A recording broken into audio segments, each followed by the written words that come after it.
I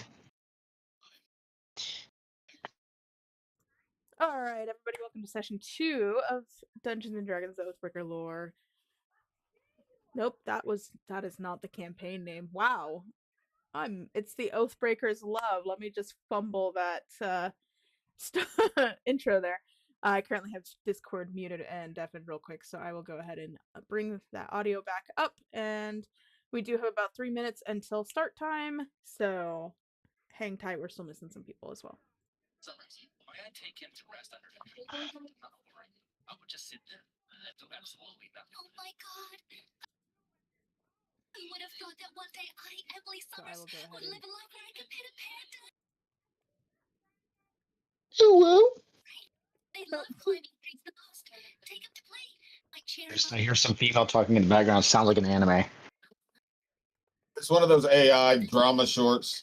Oh, lordy. Oh. I love that for you. Oh, we got one in the audience. I'm failing at my... Never forgive you. Oh, right in the feelers. We're missing 2 still. I'm gonna start counting like Count Chocula. 1. Just kidding. I can only count to 4. I can only count.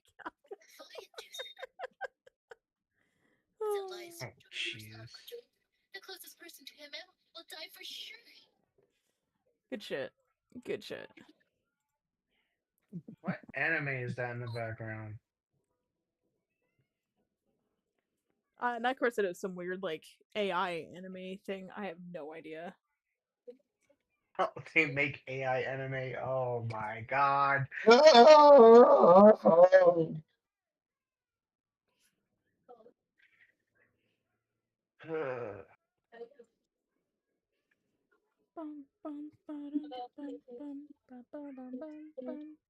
We need like some like hold music, like piano, maybe some like some elevator techno, music. some elevator music, some techno.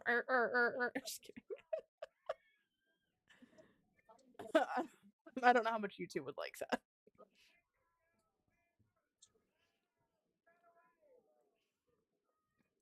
Well, if it ain't copyrighted, why the hell not? That's true. That's true. How do I find non-copyrighted music? Your music that you created with AI? That's true. Wait, hold on, I got this. Yeah, I don't think you guys can be able to hear it, but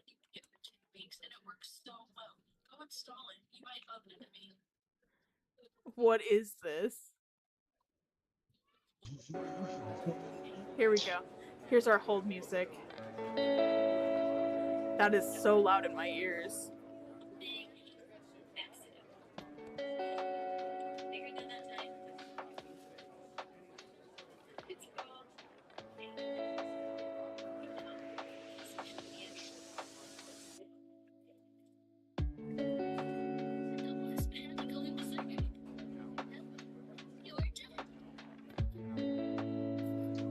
I don't know, this music might put me to sleep.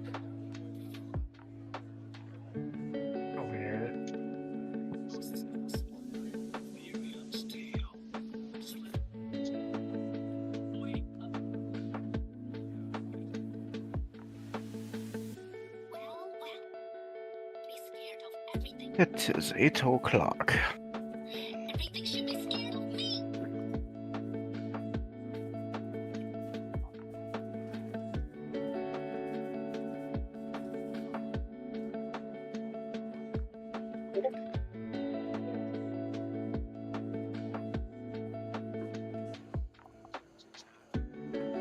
Okay, I'm over that music. That can go away now. No, thank you. That was obnoxious after a while. Over it.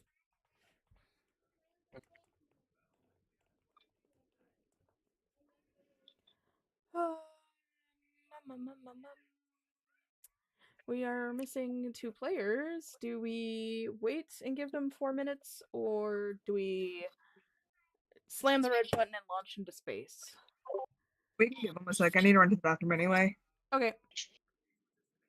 think it's an imposter. Oh my god. These cups are tough and won't break easily. No, I heard the background. These cups are tough. What the? I'm done. Nightcore's got some sus things going on over there. These cups are tough. Uh-huh. I bet they are. They're not Don't cups. call them knockers for no reason.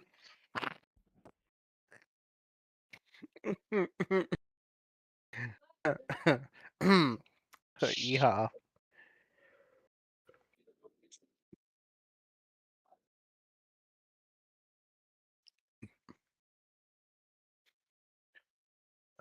Ugh. Mary I had started a playing that little Pragmata. Oh my god, I love it. Nice. I hope you all had time to review the information about Halliford in the Oathbreakers love channel on Discord. And all the Yep. numerous things there is for your characters to do while in this this is the main city of the world, so the realm. Yep. I'm going to investigate a haunting. Oh god. What? Oh man. Gonna go investigate a haunting. Yep. Good luck on that. It was haunted by Ellie. What y'all doing? Miss Summers, my child pooped today. Take a photo and send it to me. I need to analyze the color and shape to assess his digestion.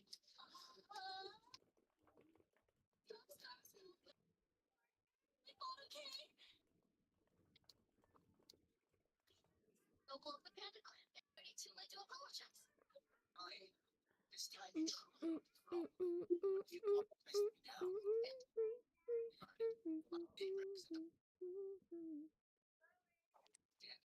Made his conscience driven by luck. She has a strong mind, and Rabbit Clan females are famously firm. Want to take her? She should produce decent cubs. Dylan, I am your fiance. How dare you say that? Today you disrespected me. It was not their fault.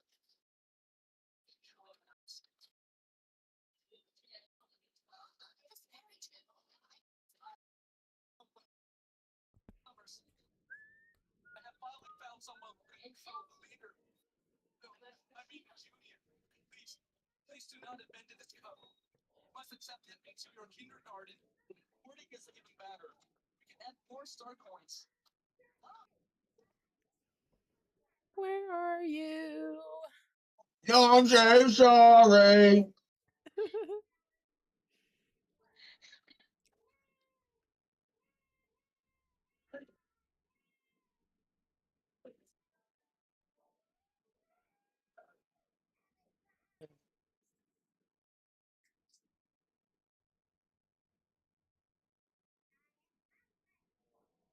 Raise your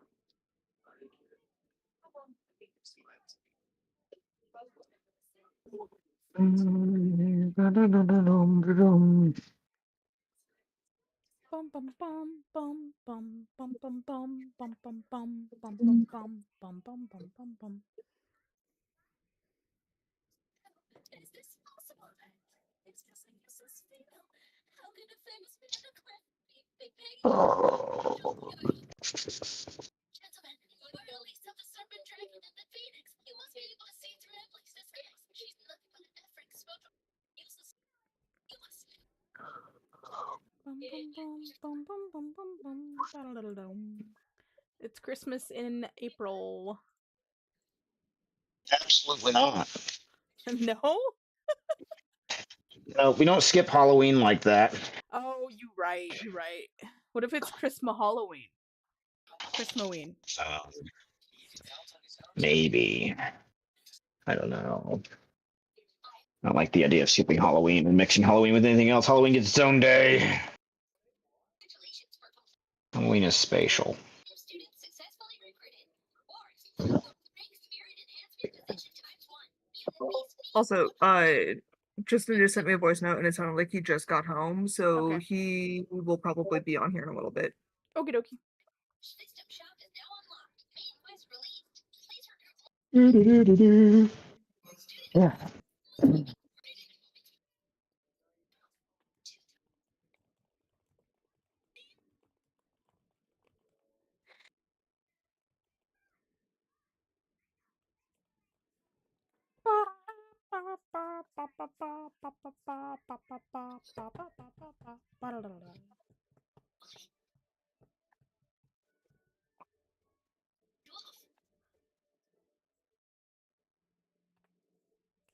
Like enemies can have finally.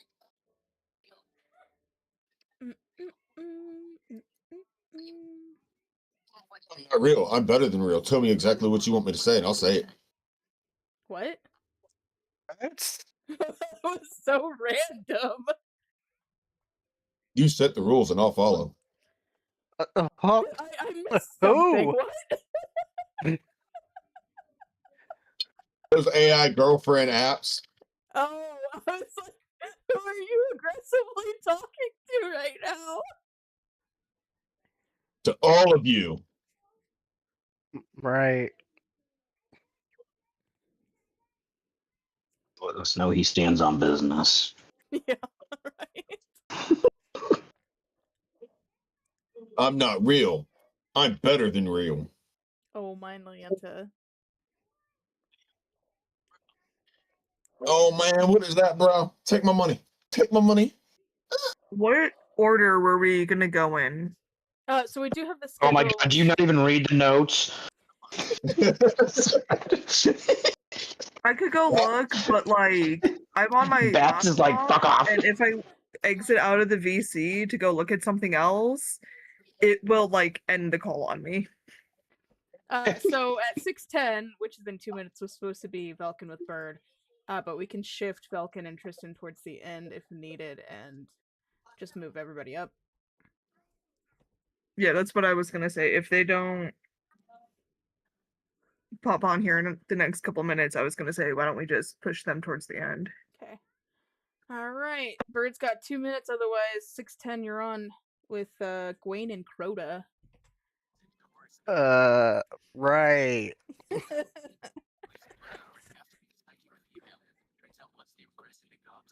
I did message Bird, by the way. Okay. I tagged them both in Discord also.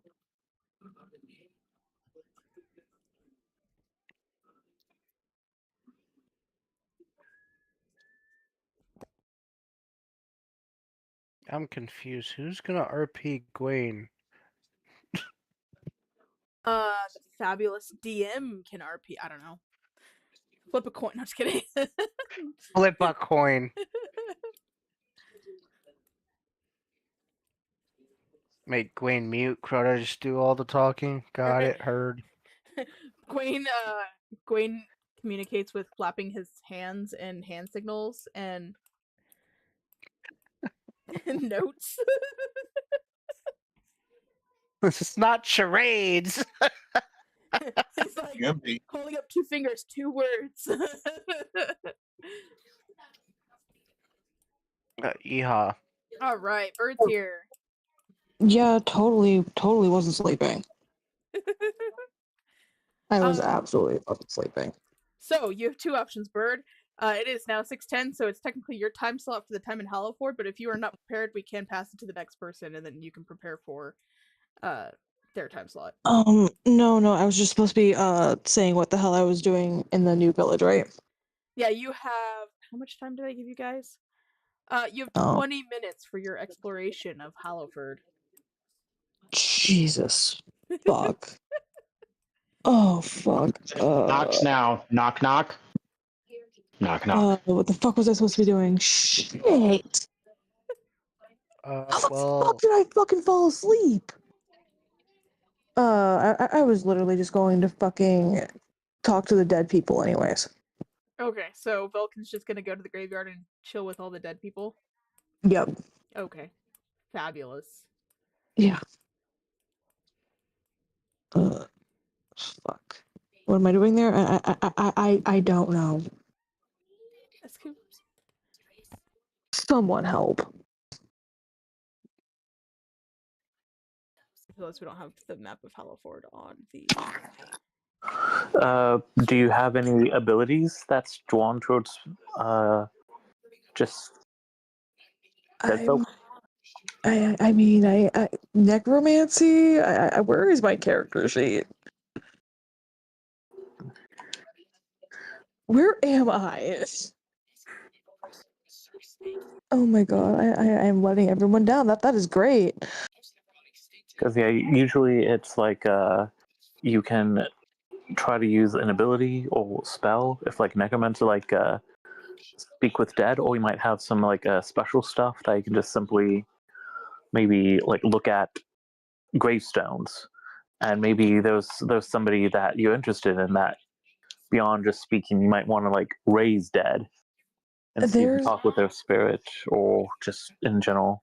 I think hang I'm out. just there in general, hanging out because it's quiet and it's peaceful, and I feel most at peace with the dead people. Because That is, I'm literally there. that's fair. The graveyard's probably over by the old Harrow. If any of you are looking Yeah. on YouTube, I do have the live stream. I have the Hallowford map up. If you would like, I can share my screen in Discord and put the map there as well.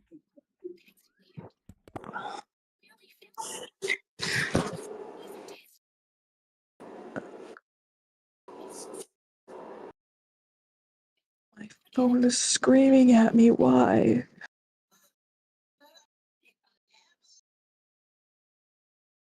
Okay, so is there anything else that Velkin would like to do other than just enjoy their peaceful time within the graveyard?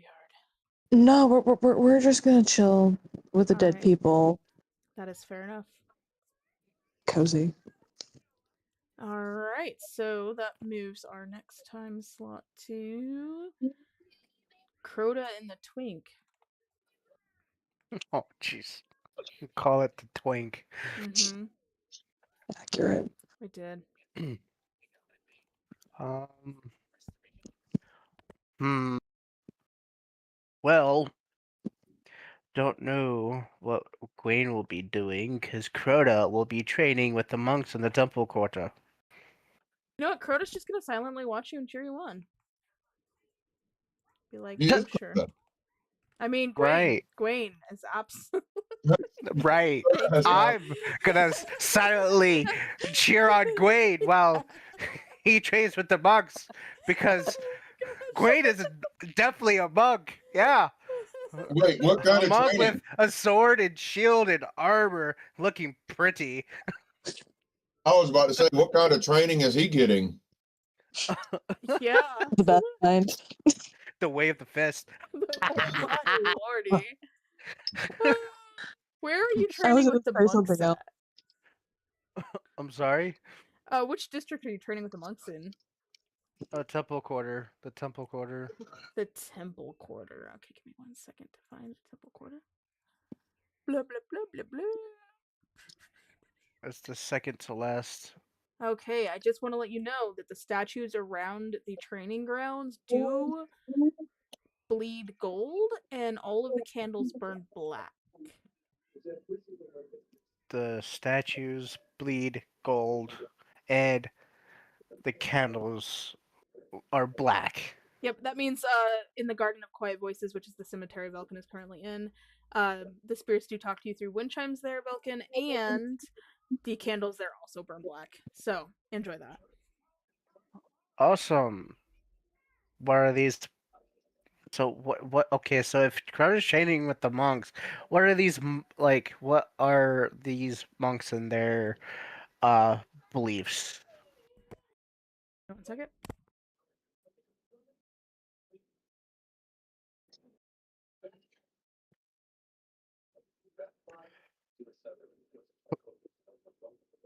Sorry, I got real like Arl aggro. Give me a second. Oh my god. Peter, stop it. I need my DM notes. Give me back.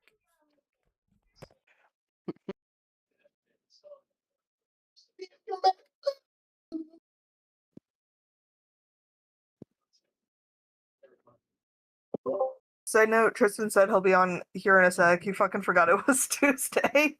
You know, Bet that's that's fair. enough I did luck. too. I did too, if I'm being honest. So, I decided to sleep. he'll be on here in a sec.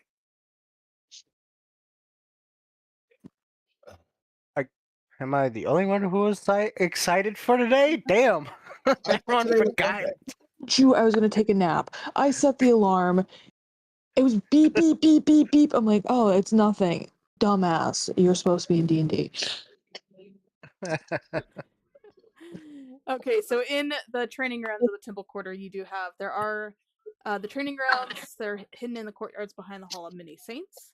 There are wards that shimmer faintly in the air. A lot of the monks here are sparring barefoot on consecrated stone. They're also whispering mantras while they're dueling.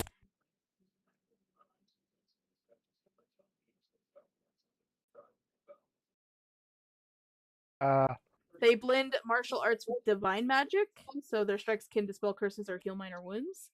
And they all have silver bells tied to their wrists. Okay. Are they like a mix of races, or are they like one race? Yeah, it's a bunch of mixture, a bunch of hot pot of monks. Okay, sorry, I forgot today was Tuesday. So we were told. Yeah. Good.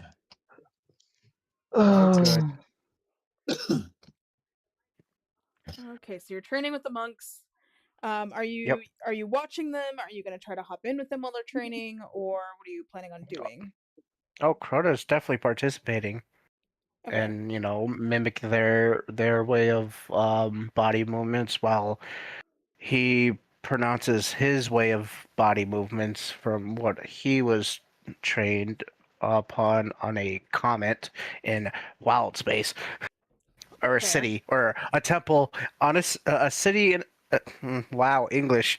There, a city on a comet in Wild Space. There's a temple there that he trained and was with monks and different culture, I guess. Yep. So he's gonna do that. Get like friendly, talkative, learn their ways. Okay. They are going to induct you into some dueling matches. So while everyone's doing their side stuff, we can do some dice rolls for those duels while that's happening. Sweet. And they will give you a silver bell for your wrist while you're at the temple as well, doing training. Silver bell. Cool.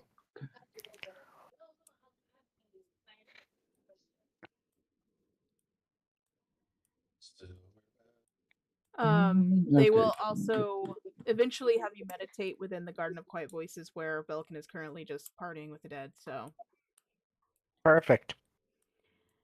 and then I will send you the skill that you will learn once you're done training with them. Awesome. Hopefully you don't already have it. Well, Jenny dodge. yes. He can dodge, he can dash, he can jump 30 feet in the air. But do you have that skill? Let's see. Go step. Movement so fluid it leaves a faint after image of light, said to be the monk's soul moving ahead of the body. I don't think that's a skill learned in his shadow, the way of shadow. I don't think that's the skill that he learned from is going to learn in the way of shadow. I think that's the other path of the monk in Yeah. D&D.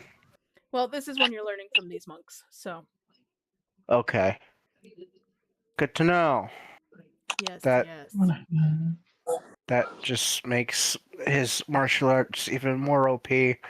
Ha! Disappear! Ha! Disappear! Okay, If you're gonna activate that skill, there is a skill word that you have to use with it. A skill word? Yep, every time you use that skill, I require this word to be said. Okay. Actually, it's What a is phrase. this word? The phrase A phrase. is "I'm a ghost." That is how you How- activate your skill. That is now canon and lore. Have fun with that. I'm a ghost. Got it. Cool.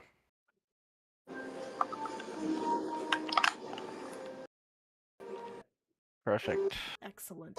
Is that Skyrim music I hear in the background? I have no idea. It's either coming from Nightcore or Chris. Ah. Of course he would notice that. Yeah, I was actually about to fucking play Skyrim before you reminded me today was D&D day. I don't own Skyrim.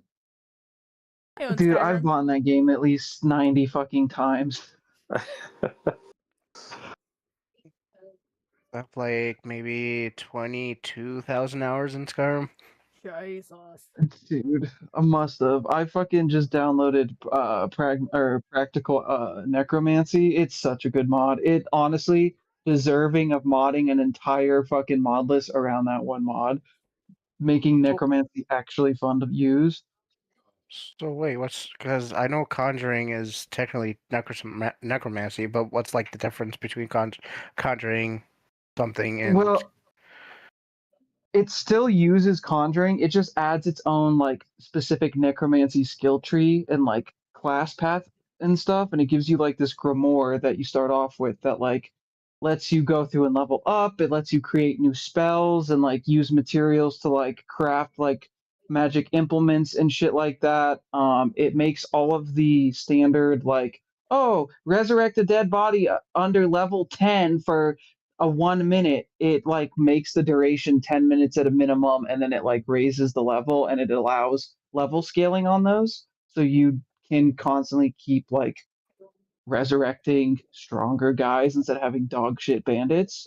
It adds Got a it. bunch of it adds a bunch of systems that lets you upgrade undead. You can like clone. If you kill somebody, you can use their carcass to create a clone of them and make them into an undead and shit like that. It's pretty cool.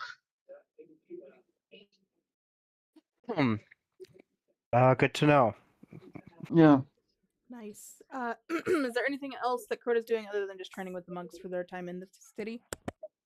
Well, of course, there's let me see here. There's, I think I saw somewhere. Oh, well, it's in the temple quarters too, like the whole meditate stuff. So he's gonna, train with the monks and then meditate, so he can see if he can get like more visions that will help the party. Like what else to move forward in visions and premonitions. Okay, sounds good. If there are any that come, I will send them to you. While you're meditating inside this graveyard, obviously Velkin is in the graveyard, and Gwen is just going to sit there and shift glances between wherever Velkin is sitting and Crota as well. Of course they're gonna shift. Silently sitting there, studying I'm the so- other people. She's like, what the fuck are you on? I've never seen people that look like you. Take a painting, it'll last longer. Gwen just pulls out a whole paint kit and starts painting the scene. Oh my! Oh, I need to add something because I finally remembered. I was supposed to be asking the dead people about the list that was found at the tavern with my name on it. That's why I'm in the graveyard. Right. Okay, I will send that to you. Thanks, because now I remember what I was supposed to be doing. Good job. It was your father's name, right? What? Yeah, my name, my father's name, somebody's name. Social security number. Oh my god. Just asking Bank it. routing information. So my identity has been stolen. Is there JD Wentworth around? It's my money and I need it now.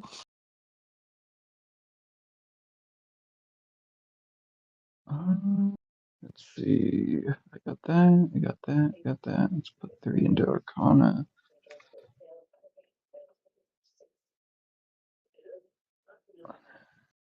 2. I've got 3 Okay. more to spend. While they're doing their dueling and meditating, and Gwaine is painting the scene, and Vulcan is discussing their tavern lust with the dead, up next is Ardent Lambda. Okay, and I'm assuming that technically we've taken a long rest, so all of our stuff Correct. has been revived. Yes, good. I also assume that we've, as a group, arrived to the town of, or yes, the city of Haluf together, and sort of agreed to sort of split off and do our own things and meet up back later at some point in time. Yeah, I would imagine so, yeah. So, okay, with that, I am going to head towards the old quarter and let's see.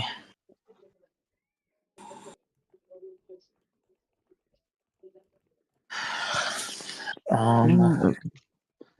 Do actually think I get the bonus from that into this as well. So yeah, I'll head towards the old quarter because my goal is to approach the ancient ruins and to so it's like, is there an entrance from the street side that leads to it, or are they any like surface side? So there are steps that lead into the ancient quarter. A lot of it is half submerged into earth and water and the river. It's kind of like swallowed by the earth and half filled with river water. So it's the temple itself that you can see when you walk into the ancient quarter is called the Drowned Sanctum, the Sunken Temple. This is the heart of a lot of whispers that are around Halliford and a lot of the mysteries that arise around the city. You do see you have heard whispers about a ghost that, haunts this area, and there are 2 figures that kind of hang out outside, just in the open, that you can see that have set up kind of like, one of them has a shop, and then another one is kind of like just sitting under a tree watching you. Okay. So these are all the described ancient ruins, or at least the entrance. Yeah, this is the entrance to the ancient ruins, where like when you walk into the ancient quarter, you'll see the Sunken Temple is like the most prominent figure that when you walk in is what you see. The lanterns here blow low and blue. They're enchanted to never go out. The streets are very twisted. There's narrow alleys that lead to courtyards, and then time kind of like, if you were to go down into those courtyards, there's something weird about the time here. It feels like time is very off. Yeah, I guess I'll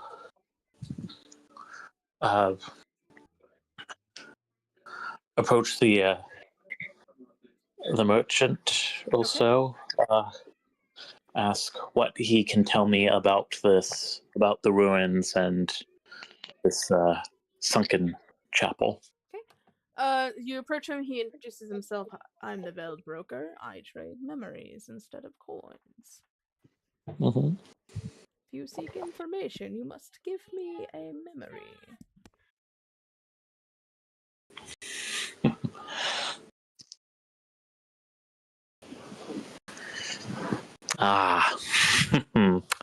A worshipper of Shar, I see.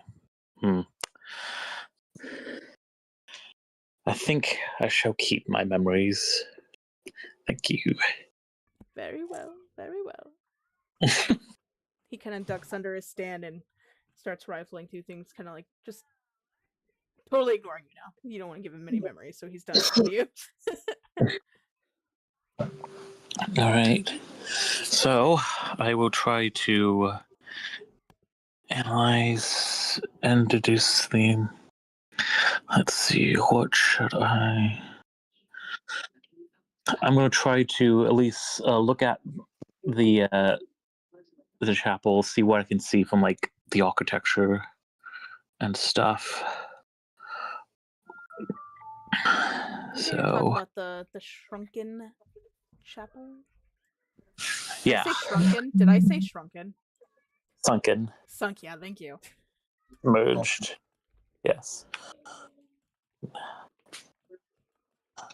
So I guess would that be a knowledge roll to see what I can discern? Yeah. Okay.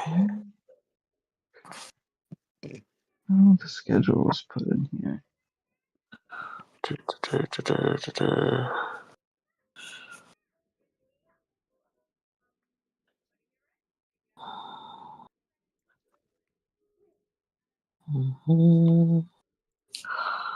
Alright, I'll get to knowledge.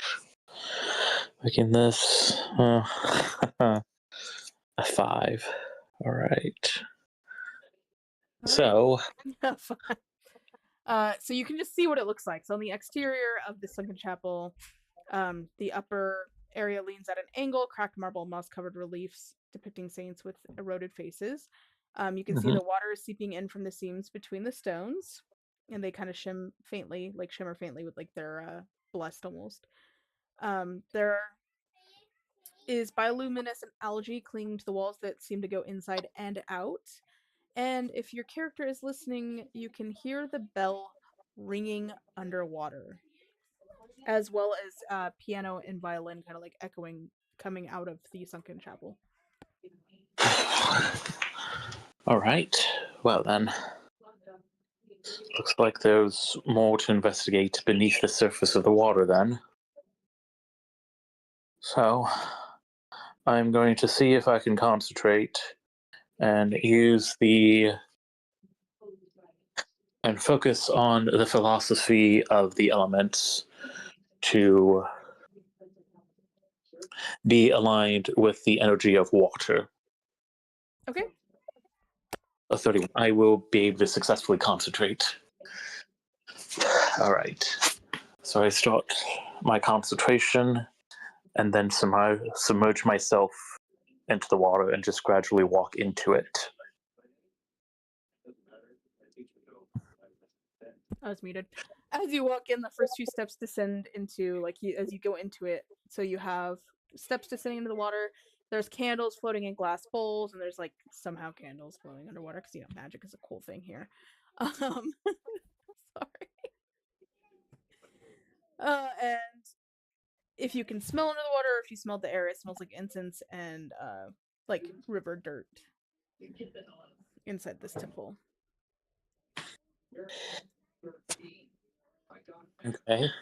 So it seems more like a magical water, or just... Yeah, it's almost feels like you're walking through very holy, blessed water.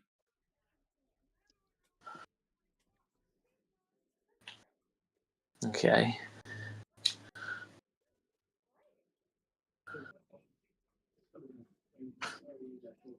And so it feels like more like divine than necrotic. Alright. Almost. It almost could be like the tears of the gods filling this temple, you know. Totally not auspicious at all. Are there any murals or stuff beneath the water? There are carvings into the sides of the Chapel of Angels.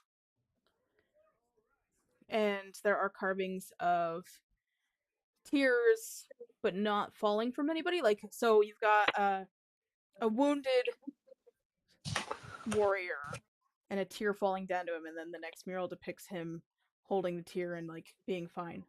And then the next mural is, like, scratched out, so. Alright. I'll like to gaze further at the wounded warrior. Okay. You can, upon looking, the mural's pretty point blank simple. to understand that in this mural, the wounded warrior looked like he was pretty much about to die, like he was on his last. In character sense, he had 0 HP. Yes. And there's just tears, like a tear falling down towards him. I like to concentrate on the facial features of the wound warrior that is depicted to make out. He looks like a normal human. Nothing distinct or anything that stands out. Nope, just the run-of-your-mill John Doe. And that seems to be what is the depiction of the murals in general that's nearby. Yeah, it's the same generic face in all of them, like the next mural you see where he's standing holding the tear and he looks like he's happy and healthy. And then the mural that's scratched out, obviously you can't see anything. All right, I continue further in to the ruins. Okay. You can continue hearing the bell ring, and you can it feels like somebody's watching you. Exactly. I will cautiously keep going deeper into the ruins towards the ringing of the bell. Okay. You do pawn eventually into a submerged bell tower that looks really out of place because, typically the bell tower is on top of the chapel, but this for some reason is at the bottom of it. And the bell is like perfectly intact. It's almost like someone built the bell tower way down at the bottom of these stairs, like in the basement of the chapel and temple that's sunken. However, it wasn't built there. It's just kind of like in the way the top of a bell tower is. But there's no bell tower on the top of the actual chapel outside, so it's kind of like weird. So it's like the frame of the bell tower, but instead of being built on the surface, it's something that's been dug. Yeah, for some reason it's all the way at the bottom of the chapel. Like the bell tower and the bell itself, like the top of it, are some reason all the way down here underwater.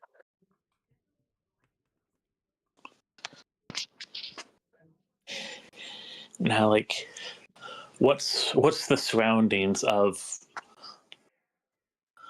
I guess the structure itself would be like earth pressing into this tower, like structure. Okay, is there anything to make out along the staircases or anything? You just see a lot of weird carvings and murals that all seem to be revolving around a tear. Okay. I will cautiously go closer to get in sight of the bell. Okay.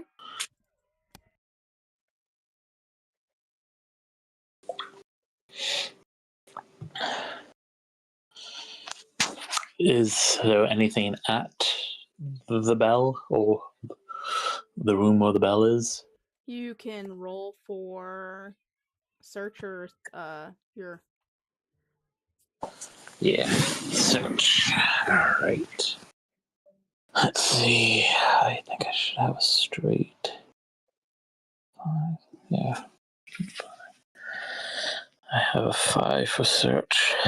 So I'll look around the room, look at the bell.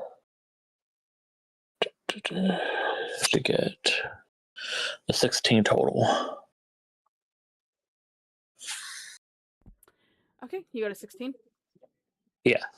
Okay, you do see something shimmering up inside the bell itself. Like it looks like it's like wedged, kind of like it was hidden up in the bell.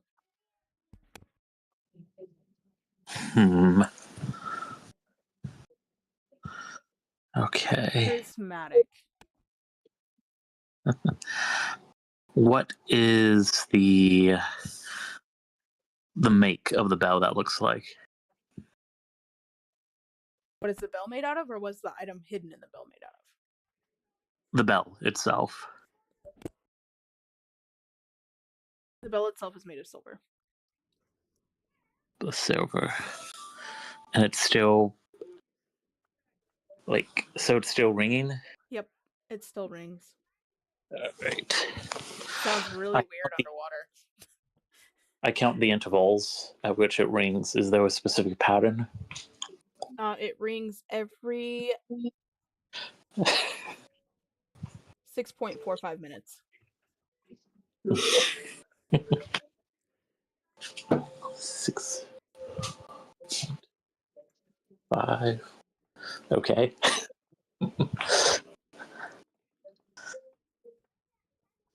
That's interesting. Let's see.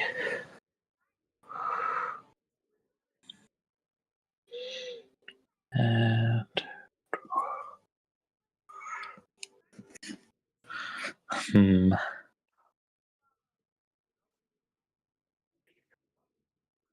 let's see here. I am going to, let's see, will I be able to get a glimpse of what this item may be by simply looking under, or will I have to reach in?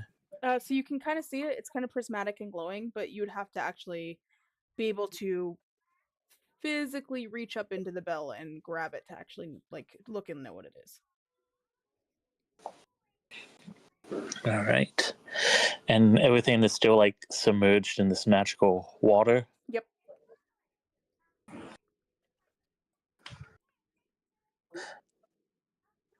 All right.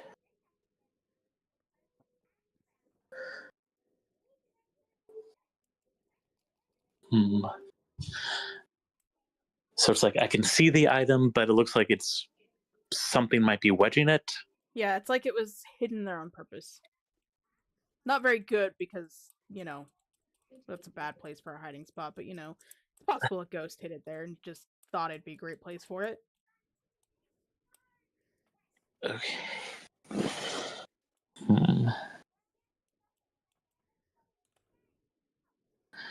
I suppose. Damn it, I was not trying to open my Xbox app. Ooh.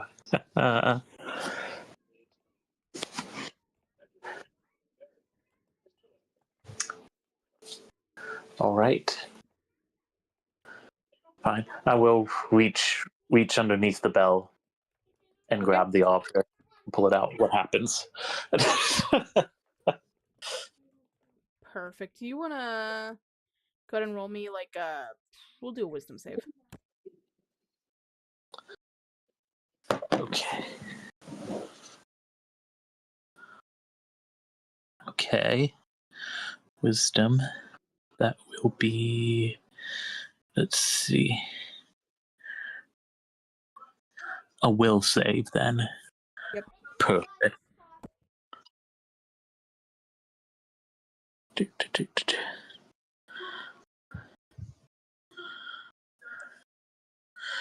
Yay! Wisdom saves. Wills. I got a 26 on my save. Damn. Okay. I'm a scion. You successfully. You hear almost like a harpeth noise, harp-like noise. Like the heavens are throwing you a private concert. Weirdly underwater. I know it's strange, right? And you pull this out from underneath the bell.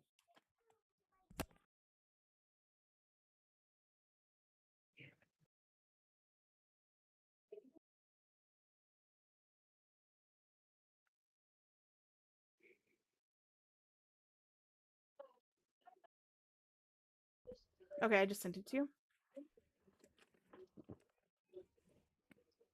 You have found the tear of Anasala. Iki Masala. No. So, Ardent Lambda pulls out from under the bell a prismatic tear. It is from an angel, and if the player is dying as your HP, the droplets inside, the droplet inside the chime, the tear, will dissolve into their chest, stabilizing them instantly. It leaves behind a faint ringing in their ears for hours, and then after 3 days, the droplet will reform, but only if the player performs a small act of compassion.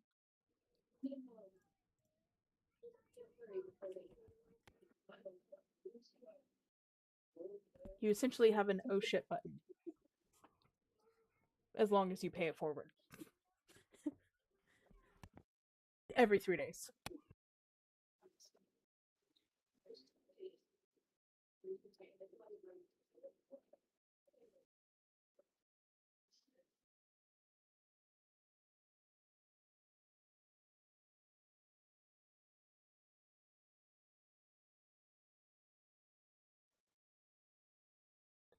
Okay.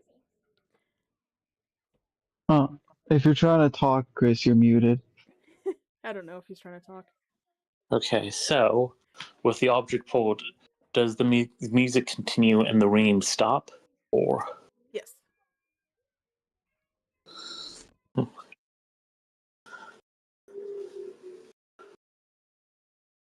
The divine magic that you could feel in the water has stopped as well. Almost like you're now haunted by an angel ghost.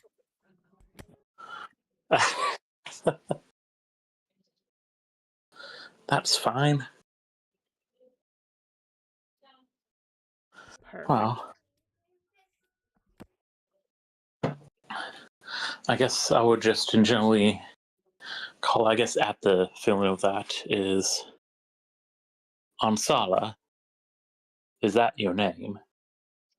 You hear a ghostly, like, yes, almost like a whisper in the wind. Ah.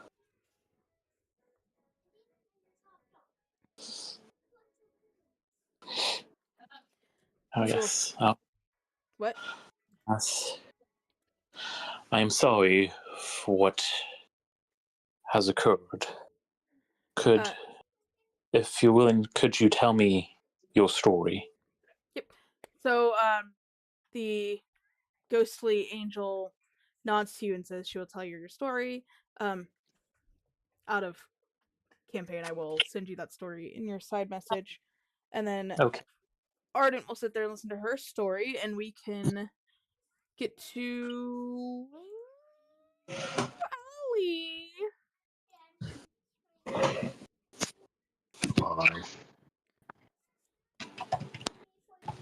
It is now the wolf's turn. You can either solo it, or I know you were thinking maybe like taking the cat with you. So I'll let you and Nightcore decide if you guys want to combine your venture through the city or. Yeah, going with the wolf. Go. Enemy is really faint.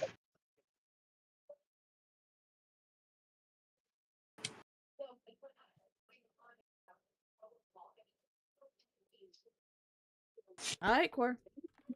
That's right. I'm doing my own thing. Okay. Before we all fucking take off, the wolf's gonna be like, remember the fucking knot code, and is gonna give it to everybody. 2 seconds. No, that was the last Okay. one. It was 2. Okay. Pause for 2. 2. Yeah. What's the new knot code? Is it the 2-2 wait 3 seconds 2-2? Yeah, that's the knot code. 2. Wait I 2 seconds. cannot- 2. Okay, I cannot believe I remembered most of that. If you don't do it, I'm gonna fucking throw axes and shit. Got it. I'm just never gonna ever approach a door that you are behind ever. That's the safest bet. The wolf's gonna head off to the temple quarter and try to develop a bit of a reputation and training by providing 5 to 6 counts of healing to individuals that would need it within the temple.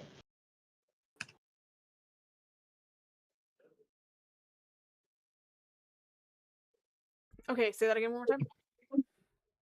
So the wolf's then going to head off to the temple quarter to try to provide aid through healing to 5 to 6 individuals if they require it within the temple. I'm assuming they'll be taking in people that are injured. Yes. Just to build somewhat of a reputation and possibly acquire any training or aid from other individuals on how to do better in that aspect. Okie dokie. Do you want rolls? Give me. Hold on 1 second. Go ahead and start rolling. I got aggro. Is there a way to repeat rolls?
Okay. Are you still rolling? I don't. Nope, I just rolled 5. Jesus. It was those are a 25, a high 20, a rolls. 29, a 31, and 26. She specced into healing a little bit. Yeah, I can tell. So I don't think she failed any of her heals here.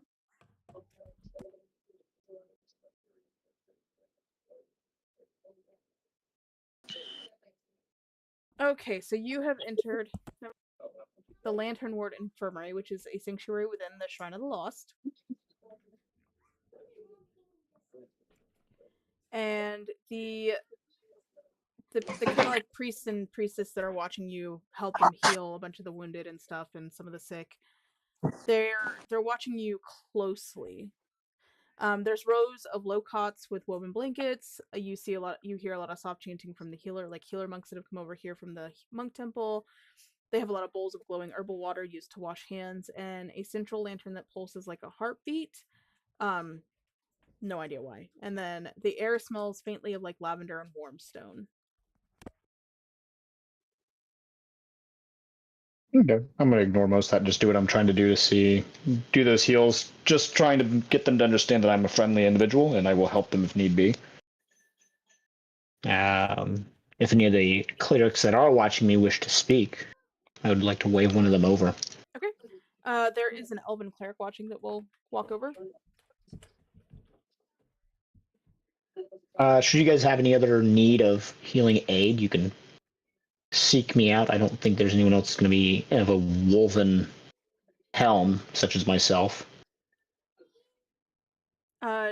She nods at you appreciatively and then says that there's a lot of sick and ill in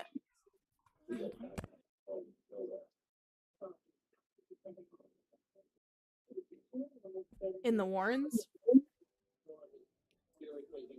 And the Warrens?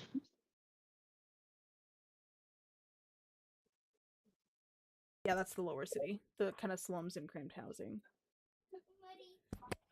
Well, if I'm to head there on your behest, would your name or a sigil vouch for my safety? She says, are you going to go to the Warrens and help? We're saying that's where help is needed, and there seem to be plenty of you here, so yes. She hands you a... 1 second. This is what she hands you. She hands you a small bead of glass with a spark in it on a black silk cord. I'll mutter underneath my breath briefly, and then I'll wait before taking that. Okay. She says But that your silence. Go ahead. She tells you that it's the charm that all of the healers in Hollowford wear, and since you are helping out the city, you have been deemed worthy enough to be gifted one of these from the monks here. Wonderful. I will then take the talisman and head toward the Warrens with my new little voucher card. Your little charm. Did you see the message I sent? Yes, I did. I don't know if you saw the message I sent, but Yes. yes. So I'm gonna head to the Warrens now. Okie dokie. On my way within the Warrens, I'd like to see if there's anyone that has or can create or acquire a great sword.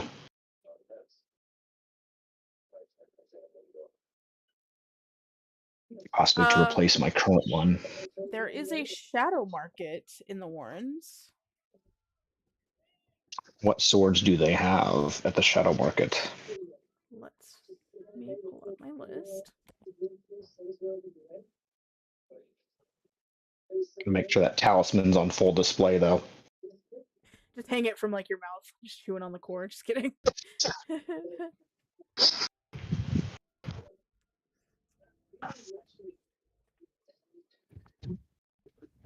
Boom, boom, boom, boom, boom, boom, boom, Since the shadow market sells things that shouldn't exist, they have 8 swords. When you walk into the shadow market, it feels very like haunted and creepy when you walk in. And there are 8 swords lining the walls.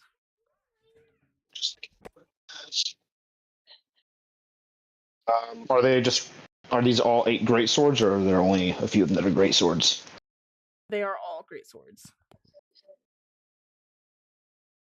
If any of them pop out and say, hey, this looks like it would fit you, or are they all just kind of like got runes and stuff upon them?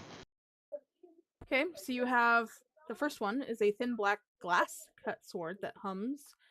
The Veil Cutter. I'm gonna just read you off what these swords are, then you can help me figure out which one might be great for you. Mainly looking for a blade that either has a possibility to store spells, fire off something, while I can still use it to stab things. Perfect. Well, I don't want it talking to me. Okay, well this one just hums when people lie around it, okay?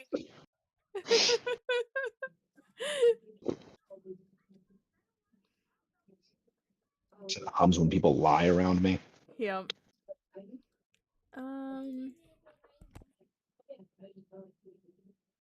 Oh man, that one's gonna go off all the time whenever I open my mouth.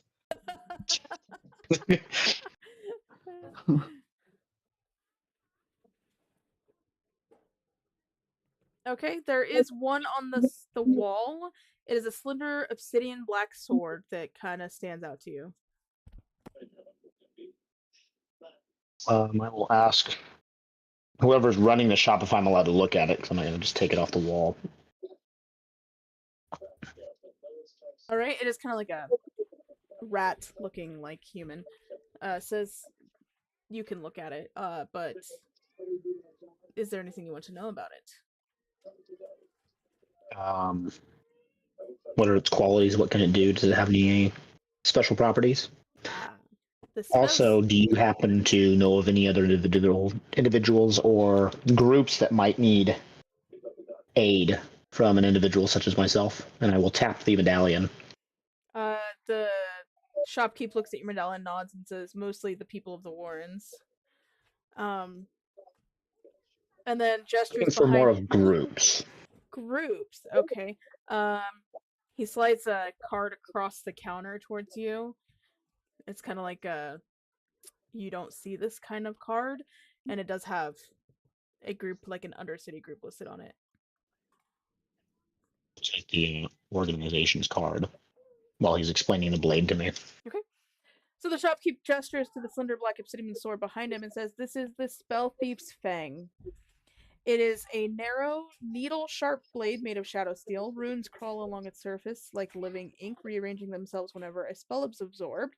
The hilt is wrapped in a pale leather that will always give off a warmth, kind of like skin. And when it stores a spell, the blade will become translucent, like a shard of kind of like like it's almost like you've put a star in a glass case, translucent with kind of light in there. This sword drinks blood, or not blood, drinks magic instead of blood. The core feature of this sword is Spell Siphon. When a spell is cast within 10 feet, the wielder can use the reaction to pull the spell into the blade instead of letting it resolve. Works on spells up to level 8. The spell fizzles in the world and becomes a glowing sigil inside the blade. The sword can hold one spell at a time. The blade sometimes will randomly choose what it will drink. It may disobey you. The wielder can then release the stored spell as an action.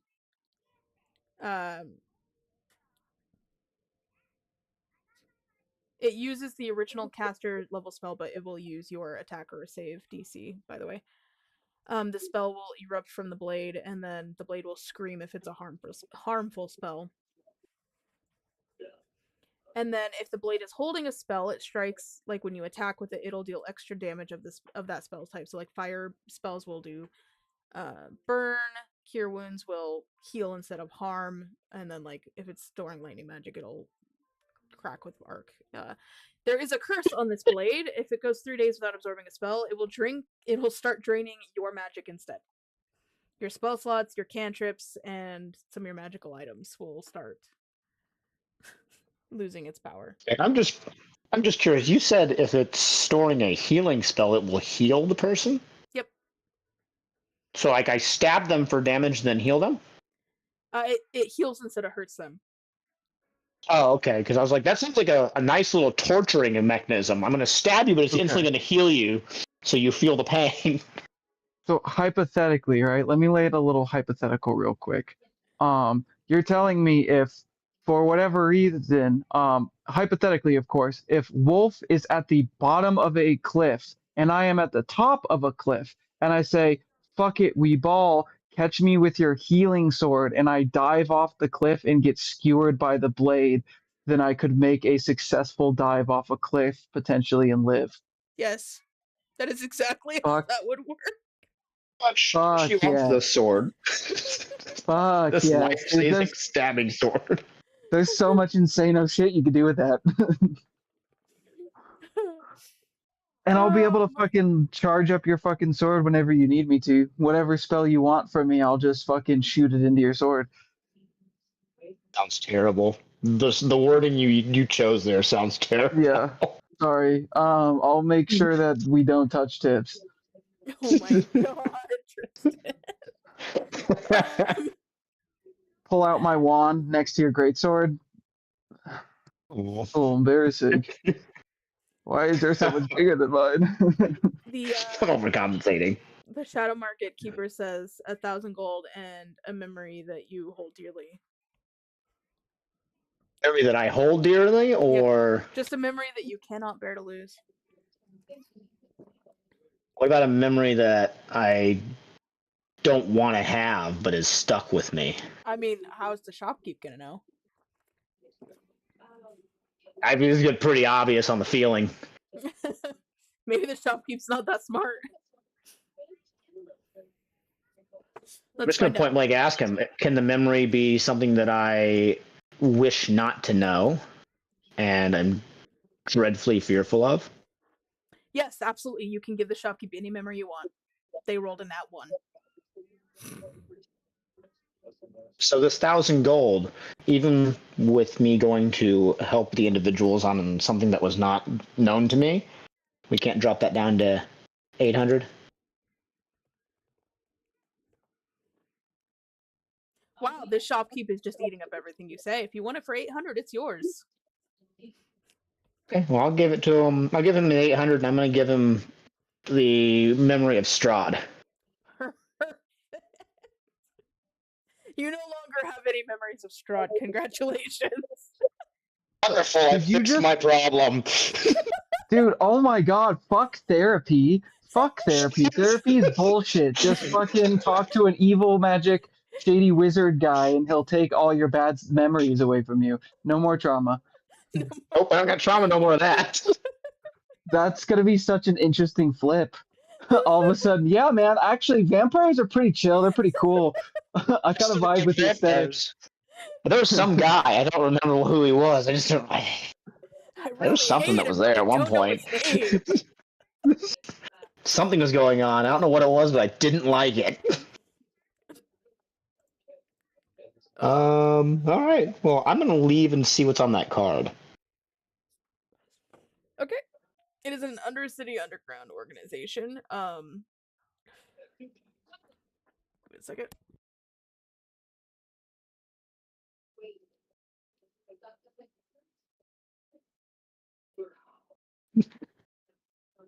You'll find anyone else with therapy issues. I got a guy that'll help you.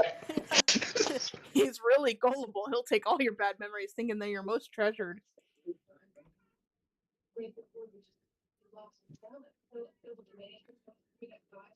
Okay, so the card is for the Vein Keepers, by the way. It's an underground Undercity group of healers. They're not Vein evil Keepers? and they're not holy. And the card on it talks about their sanctuary in the Undercity called the Red Hollow. I'm gonna try to go find this Red Hollow. Okay.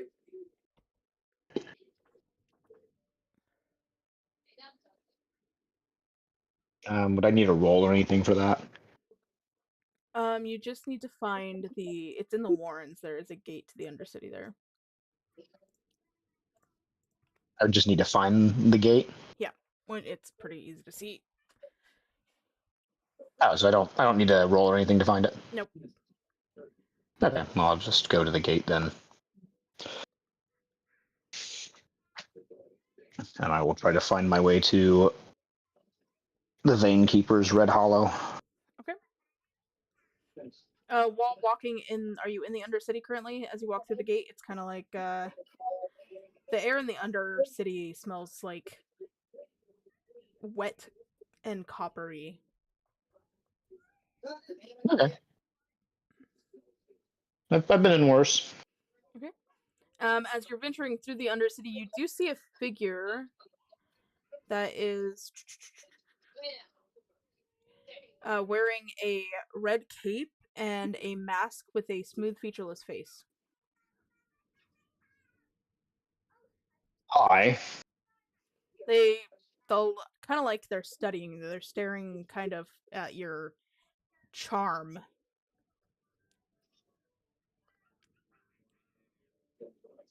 I'm gonna look down at my charm and look back at them and go, yes.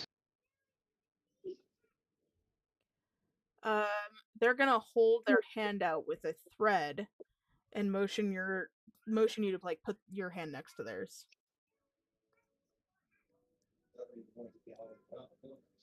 Draw my sword and let it drag upon the ground as I touch hands with them. Dragging behind me in case I need to swing it toward them. Alright, they're gonna wrap the thread around both of your hands, and then they're going to... You're gonna feel like a sharp pinch in the middle of your hand as they're kind of like lightly stabbing the middle of their hand with a small finger-length dagger. And they're just gonna stare at you while they do it. Judging you. Testing you. Yeah. Do you need like a fortitude save or something? Nope. Okay, well, seeing as I'm wearing a full mask, I'm just gonna look back at them, even if I do wince in any pain from that.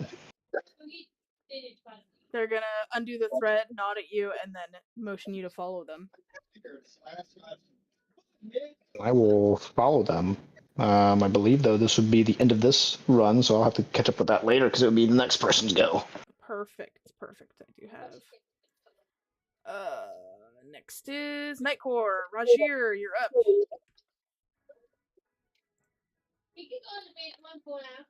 Rajir is ready. Rajir is going to investigate these hauntings down in the old hollows. Okay.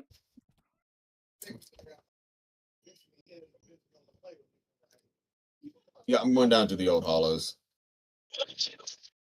Sudden change in voice. There's Rajir's voice. What happened to it? What has happened to his voice? I got a bunch of barking in the background, so. Oh, I can't hear it.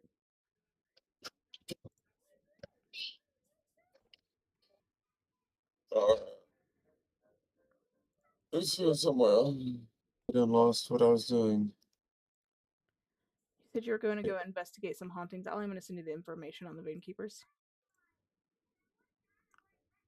Yes, I'm looking for where I literally was just looking at it.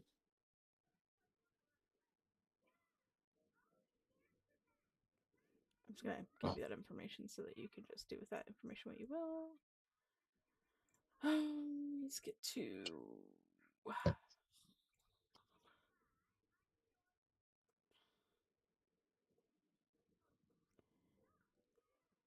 You said the Old Hollow? Or where? I'm Yes, lost. the old arrow. Old Harrow, gotcha. Mm-hmm. Yeah, I knew that. Give me... Where? I knew that. I knew that. The Ancient Quarter, okay.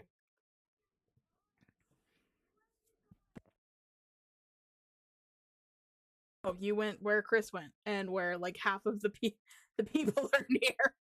So you're passing through the temple corner. Got it. Yes, but Rajir is following flickering blue flames and speaking to flames as he goes. Okay.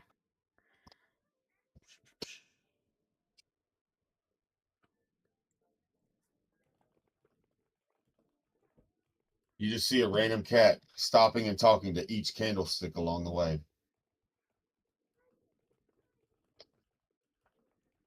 Yeah. The candles are just flickering in response to your talking. I speak Ignan. You never know when one's a fire elemental. That's true. What if they're all the same fire elemental? Just kidding. That would be interesting.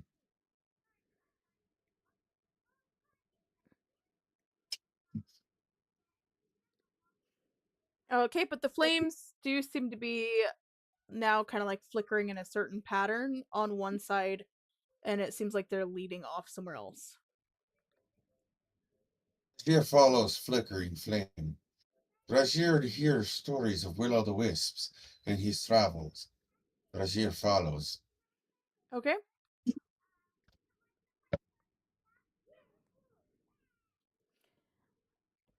The flames lead to a stair, like a set of stairs that look like they're going underground.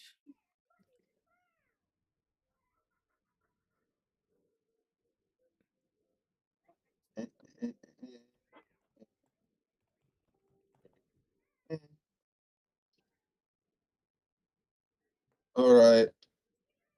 Rajir will stealth down the stairs, ensuring to make sure to avoid anything that may cause noise. Okay. As you go down the stairs, you find a bunch of tunnels, half collapsed tunnels.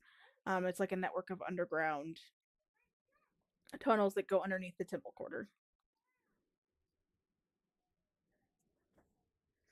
But the lanterns are specifically flickering and continue flickering in the direction of what would be under the sunken chapel. I will head that way. Okay. Being very careful and ensuring that as I go, there may or may not be traps, so I want to be very careful in doing so. Okay. There are no traps. It's fine. Just kidding. You come up upon a black vault door. A what door? A black vault-like door. Is there a keyhole? Nope. Describe to me in detail this door. It looks like it's got a bunch of runes on it and magical enchantments, and it's got a peephole that people can look for, and it's got a big silver knocker in the middle of the door as well. Is there a doorknob? Nope. I knock on the door. The door slowly creaks open like the annoying like old creaky door noises, and a cloaked in a black, very nice cloak, head like pops out and kind of looks at you. Have no fear. Rajir is here. The cloaked figure is gonna look you up and down, shrug, I and say, then motion you to huh? come through the. They're gonna like look you up and down, shrug, and then motion you to come through the door. I walk through the door. All right. When you walk through, you see a circular room that's got a bunch of doors off to it that you don't know what they go to. They're just a bunch of doors. In the middle of it, there's a group of about 5 people all sitting in a circle, all wearing these really nice, like fanciful black cloaks. You do see shelves of bone white candles around, a bunch of jars containing things. There are sigils carved into the stones, and in the middle of the 5 people, there is a pool of water that's got steam rising out of it, and in that there looks like there's a bunch of visions coming out of it. I'm going to walk up, sit down right in between a couple of them, and take out the gem that I got last session and set it down in front of me in the circle. You're gonna put it in the water? No, like right in front of me. Oh, okay. Let me. In the circular alignment that the rest of the junk's Oh my in. god, where the hell is Discord? Give me 1 second. I gotta go see what you what the gem is that you're putting down. Give me a second. Oh, It's I got off of the gnome along with the book that was written in Druidic that I gave to Allie and 250 gold okay. while I was driving back from Nebraska. Right. Why I don't see the gem in our thread. In your what? In the thread, it's usually where I've put things. Is that the? Oh, are you talking about Whisperfang? Who? The Moonstone, or are you talking about something else? You never told me what it was. Right. Okay. Yep. I gotta send you that. Give me a second. Yep. Mm-hmm. I think this is what it was. Was it? I'm slacking it, guys. It's the Monday-est Tuesday ever. That's why I thought it was still Monday, not Tuesday. Yeah. I've opened like 5 wrong apps on my computer trying to get back to Discord. I sent it to you. Is that the correct item that you're thinking of?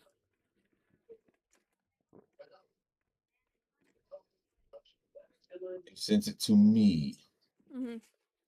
I'll tag you in the thread again. Where? There.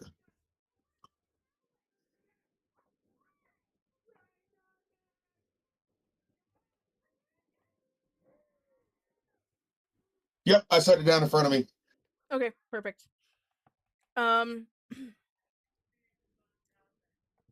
Nothing happens except everybody around the circle will turn and look at you. Rajir is just joining in the fun. Yes. The fun of what is happening. The one sitting kind of like in the center of everybody has kind of like silver thread on their cloak, unlike everybody else. It's just all black cloak. And they're gonna stare at. They're gonna kind of like look up at you and stare and pull their head back, just their hood, not their head. Holy cow! Yes, I Dullahan! Just pull their head off. It's fine. They're gonna pull their hood off slightly and ask if you're here to help with their problem. Rajir followed the flickering flames. Rajir spoke to flames. Flames led to here. The leader of the 5 is gonna nod at you and tell you that they're not a group of priests. They're not a group of clerics. They're not exorcists. They're not scholars. We're semi-healers, semi-mediums. We're very comfortable with the dead, and we deal with hauntings of the temple that we deal with hauntings that the temples refuse to acknowledge. Fine. Rajir is none of those either. Rajir will help her where Rajir can. Okay. They believe that every haunting is a wound in the world, and it is their job to heal that wound.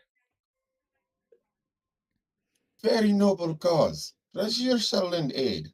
Okay.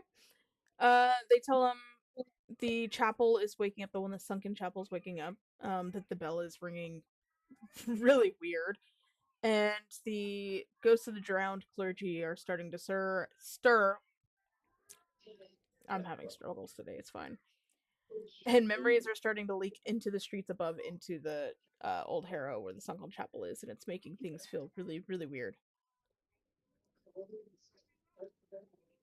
Have you thought of speaking to elements before?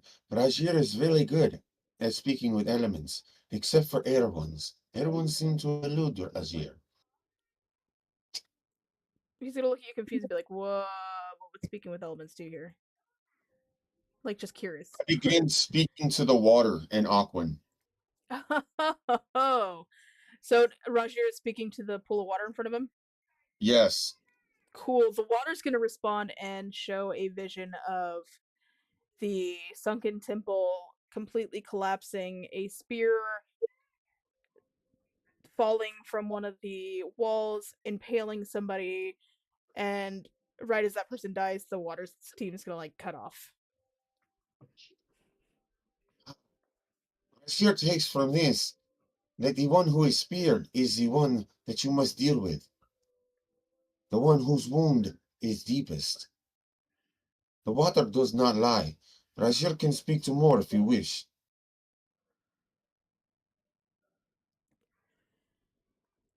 The leader the leader of the group is just gonna the leader of the circle is gonna nod to you. The pallid circle, the leader of the pallid circle is gonna nod to you and say, "Okay." See, elements can be very helpful if you know how to ask. Anyway, how can Rajir be of more assistance? You could deal with whatever the ghost is. Calm it How do I- down, maybe simmer it a little bit, you know. Don't leave it on the grill too long. We just want a nice little simmer. How do Rajir get to this specter? Well, if it's in the sunken temple, you gotta go back outside, go upstairs, cross some courtyards. Don't get lost on the winding paths. Find the sunken temple and go inside.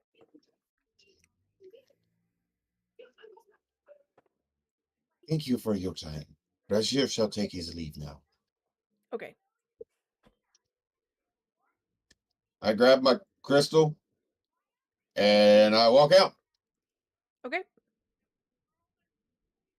Did they close the door? Yeah, they closed the door after you. I mean, when we walked in.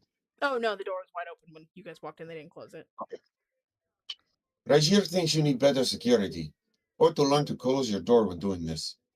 They all just kind of look at each other and just shrug, like, no one ever comes down here.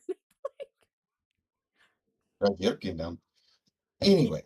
Rajir came down because the lanterns brought him here.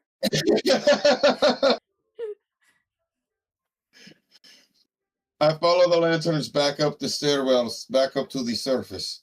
Okay. They will flicker across courtyards and some winding paths and lead you back to the sunken chapel. Or to the sunken chapel. I guess you haven't been there. I think that's where Ardent is currently getting told the story of the dead ghost angel that is currently haunting him. And you said the pathway is underwater? Once you get in the sunken chapel, yeah, it's underwater. I'm gonna head into the sunken chapel. Okay. Let me know when I need to get in the water. You see a staircase that leads into the water. I speak to the water and mention this spirit that was speared, and I am here to see it. The water's gonna ripple lightly and make like a little vortex going down the stairs. I'm going to then thank the water and go down the stairs. Rajir thanks you, blessed water. Okay. May you forever quench the thirst of those who seek you and bring favorable crops to those who use you. And I walk down. Okay, sorry. The Russia accent gets me sometimes. The what? I said Russia's accent gets me sometimes, and I have to like pause and not bust out laughing. Um, okay, so you do pass Ardent Lambda speaking to a ghostly angel on your journey down these stairs. I smile and wave, so it's just like this mouth full of teeth, like just fangs. Does Ardent wave back or just ignore the cat that's creepily waving? I simply nod at him while I continue to listen to the story. Okay. I If that continue indeed is on. still happening at the same time.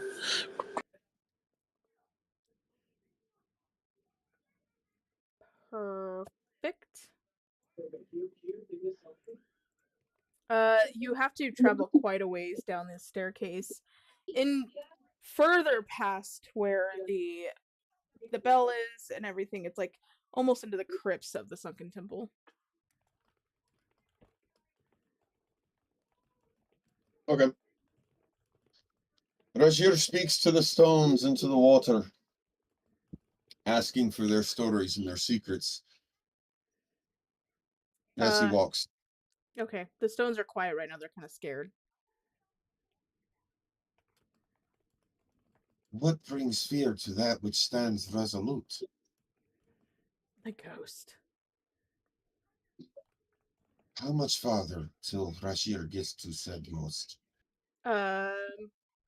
One just says like you're almost at the bottom of the stairs. Then there's a door at the end of the crypts where the ghost's resting place is. Thank you. Rashir wishes that you stand strong for all eternity. And I will make for the door. Okay. It is a plain black door with a handle. I turn the handle. Okay, the door opens. Oh my god, you checked to see if the door was unlocked first. Good, congratulations. I am a cat. It's if there was a little cat door, I'd have tried to go through it. Fair, fair. Cats go where they don't belong. Yep, that's true. They do. Cats do be like that. Okay. All right, so, go ahead. You open the door into the tomb. There are black burning candles all around this tomb. There is no trace of water, no smell of water. There is no smell at all. There's just a hollow feeling when you walk in. There's no good feeling, no evil feeling. It just feels hollow. In the middle is an obsidian tomb, kind of like statued. It's very ornate and very weirdly placed at the base of a chapel. Don't see a spear anywhere. Nope. Okay. I'm going to go up to this statue and investigate. Okay, the statue is faceless. A faceless man with wings. Is there a keyhole anywhere in this room? No. Okay. I will begin to ask out loud in Celestial. Spirit, I have come to seek you. I have come to heal your wounds, to bring peace to that which is left disturbed. Perfect. Please make yourself known. Perfect timing, because time slot's about to wrap up, and then we can circle back later. The ground is going to shake. The walls are going to shake. The black burning candles are going to all burn red. And a black shadowy ghost is going to rise out of the obsidian tomb. Sounds perfect. So I guess we're going on to the next one? Yep. And that would be Tristan. Yeah, it's me, Twistin. Mario. Yeah.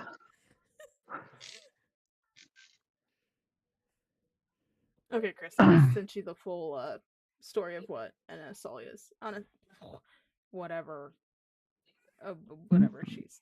Yeah. Anyway, I can't talk today. It's fine.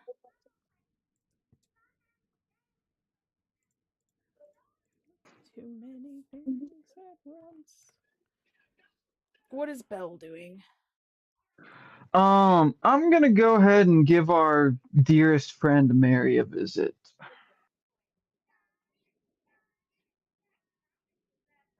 You're talking about the Mary that you left in the town that you guys left?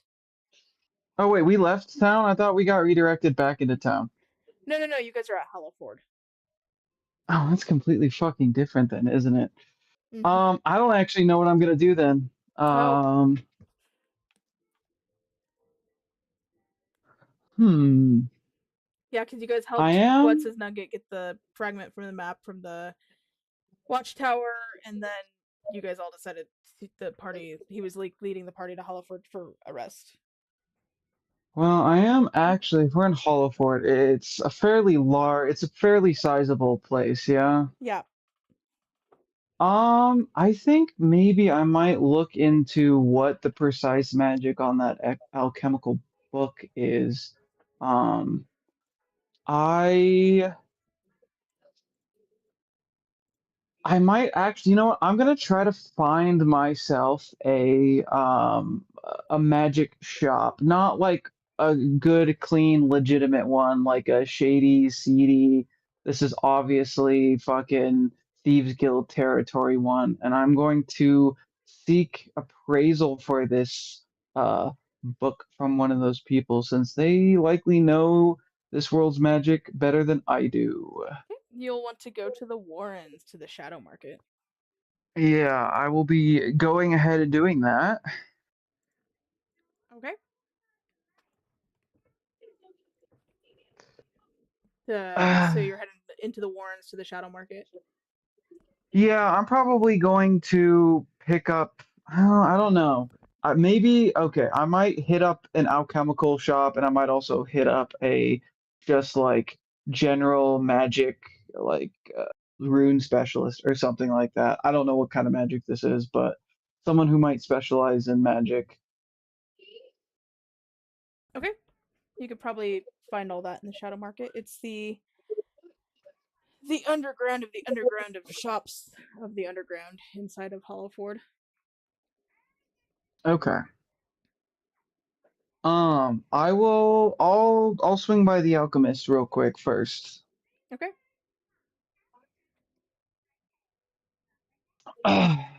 Okay. So this shop, is it a walk-in service? Do I have to like know some bullshit code to get in? Oh no, it's just open door. Dope. I'm walking right the fuck in then. Okay. Um, I am going to walk myself to the front counter. Okay. If someone is there, if not, I'll wait. Yep. The shopkeep pops up. It's a gnome. Ah, hello. Um, I have an item that I would like you to take a look at if you are in the business of appraisal. It is a text that it's a text on alchemical recipes. I'm not particularly well versed in reagents and things like that, and unfortunately, it is in a language that the people that I do know do not understand. So I would like to get this item appraised and to know what precisely this is. Okay. And The I'm going shopkeep to holds it. produce it and give it to him.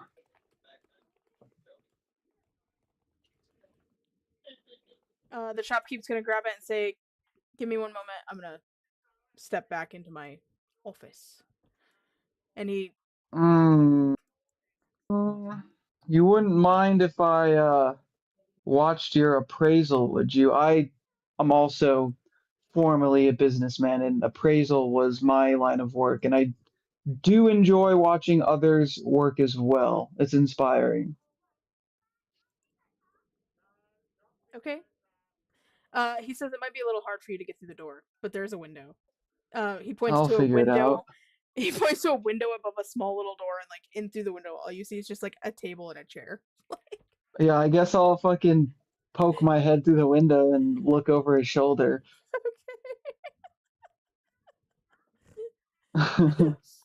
So he's quickly like flipping through the book,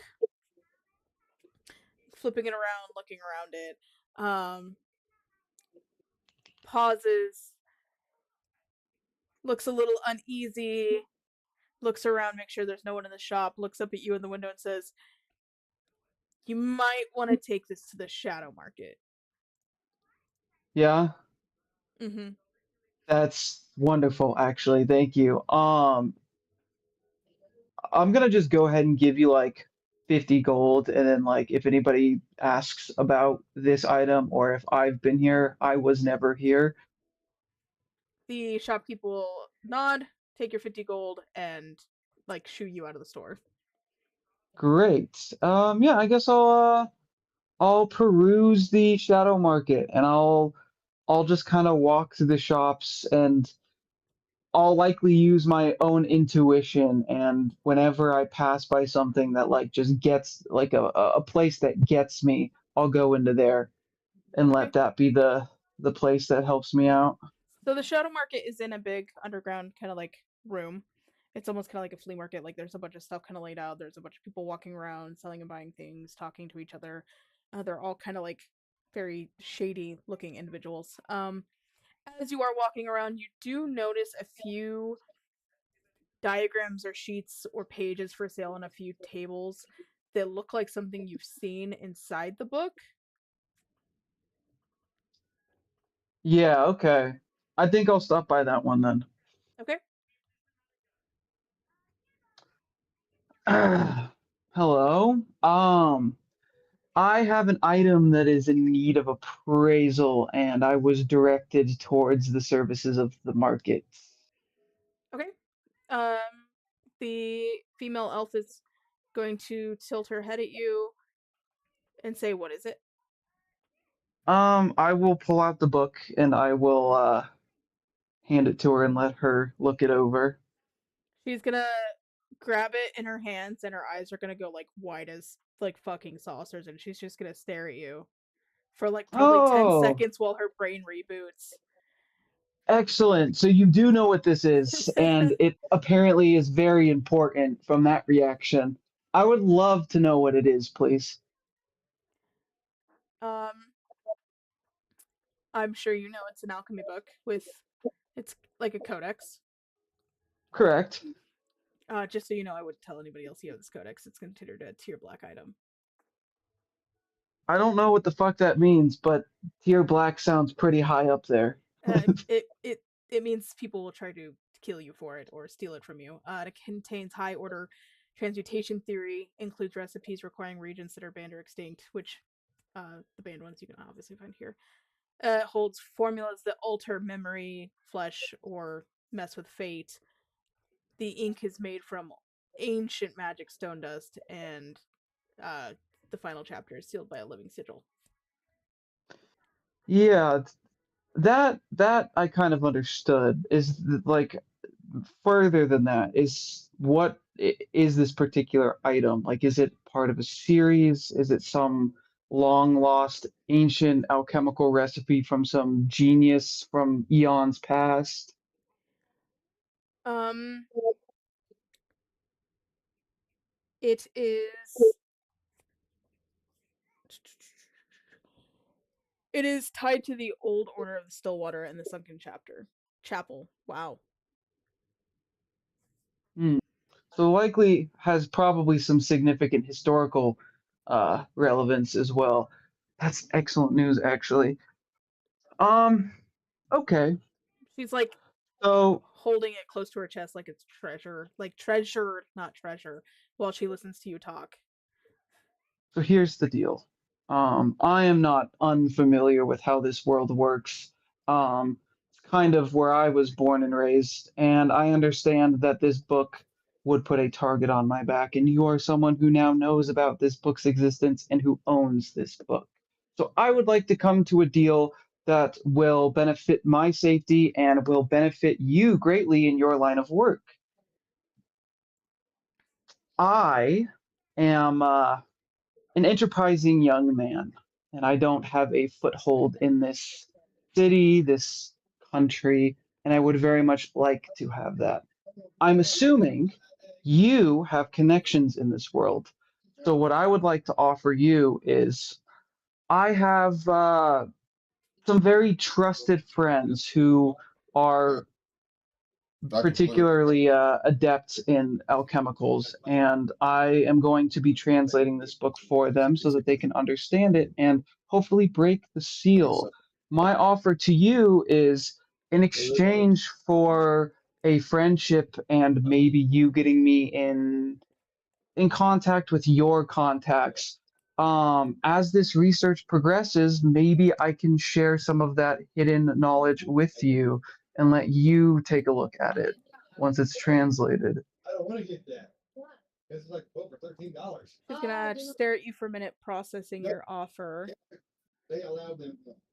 She's gonna look kind of to her right a little bit at a gentleman that is like sitting in a dark shade of like he's sitting in the corner of this underground room and he's kind of like in all black and he's kind of in the shadows just watching everything.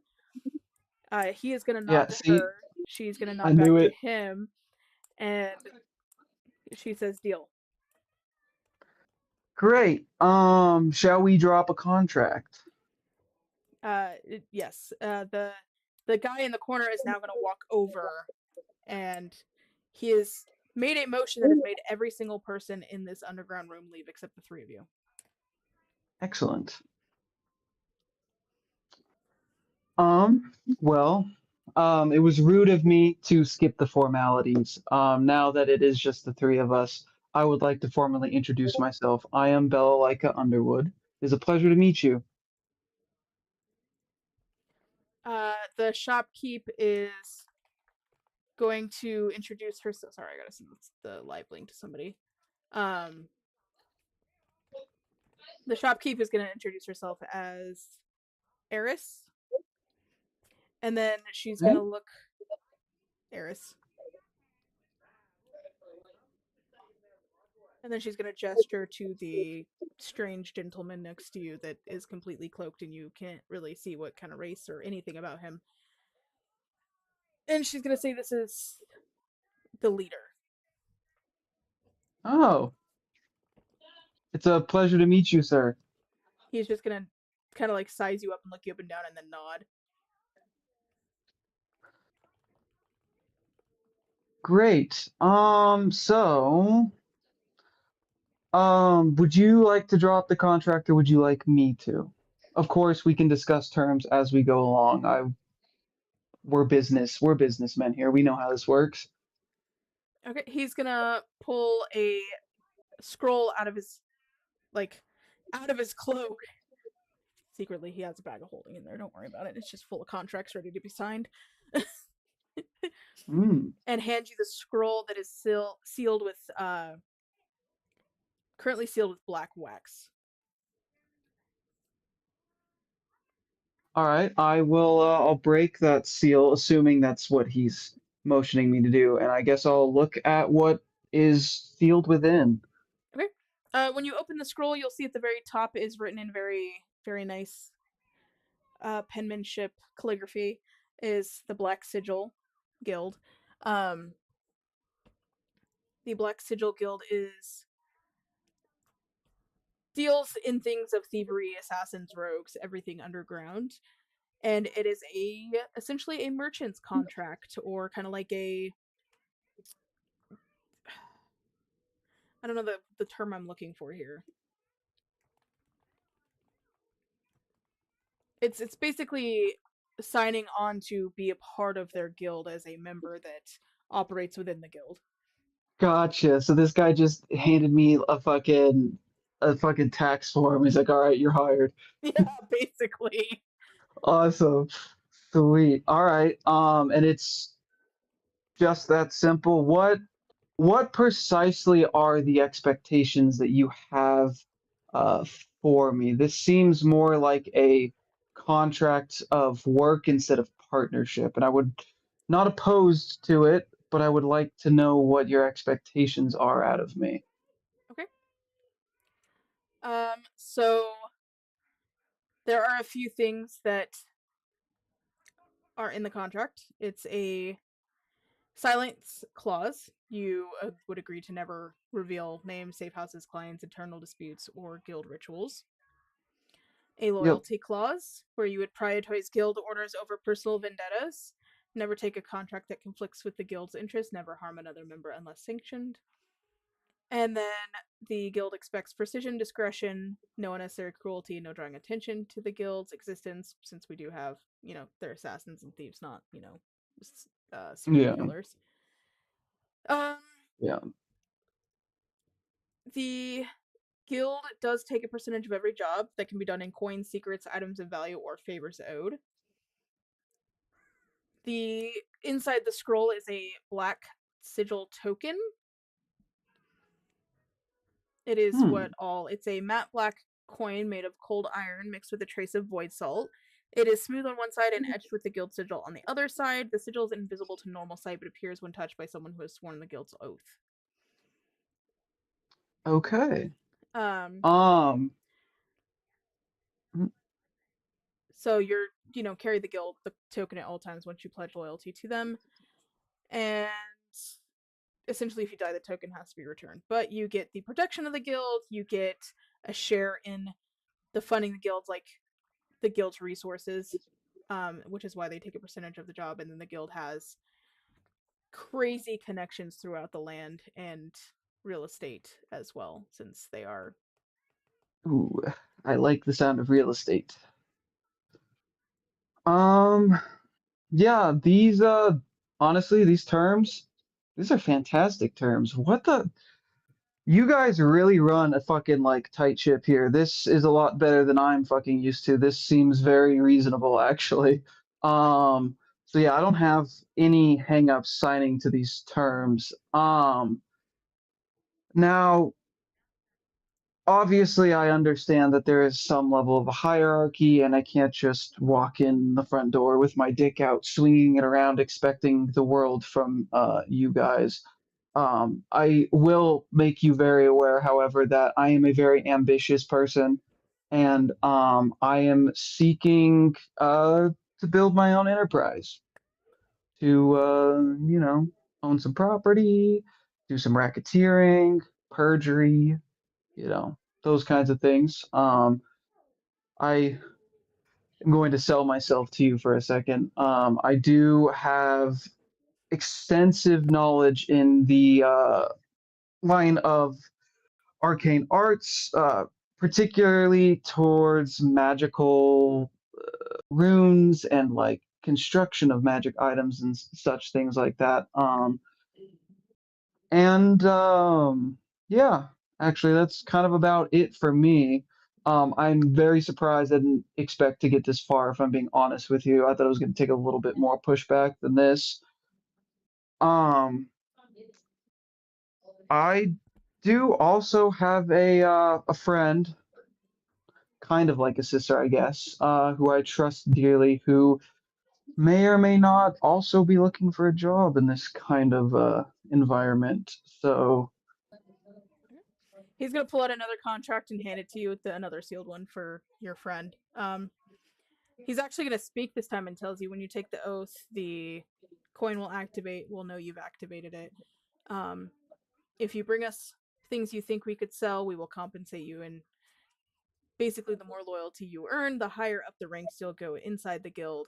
And if you reach the level of heiress here, we will help you with your own ventures of capitalism,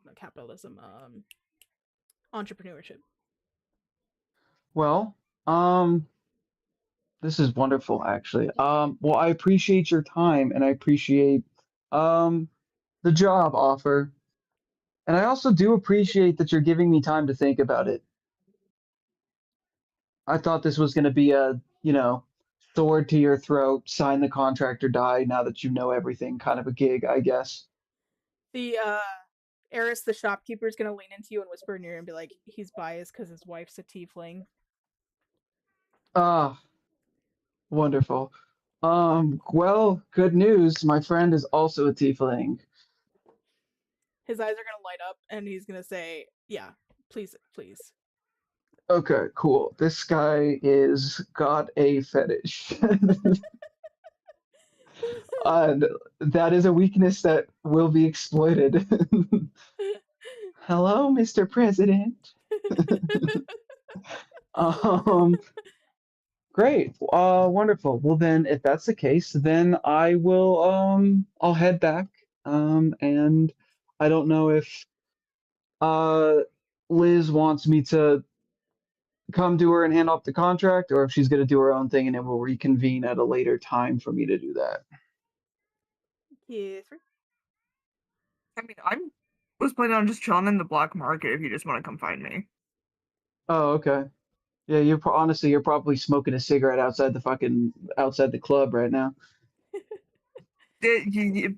More or less. Which is perfect because we're passing into Kithri's time, so now Yeah. Bella can meet up with Kithri, and then either you can intrude on Liz's time, or Liz can ditch your character and can do something.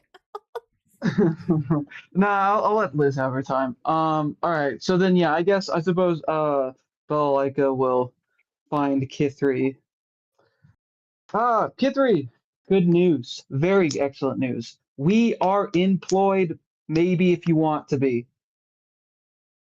I left you alone for 10 minutes. How the fuck? Don't question my methods. They always produce results. Now,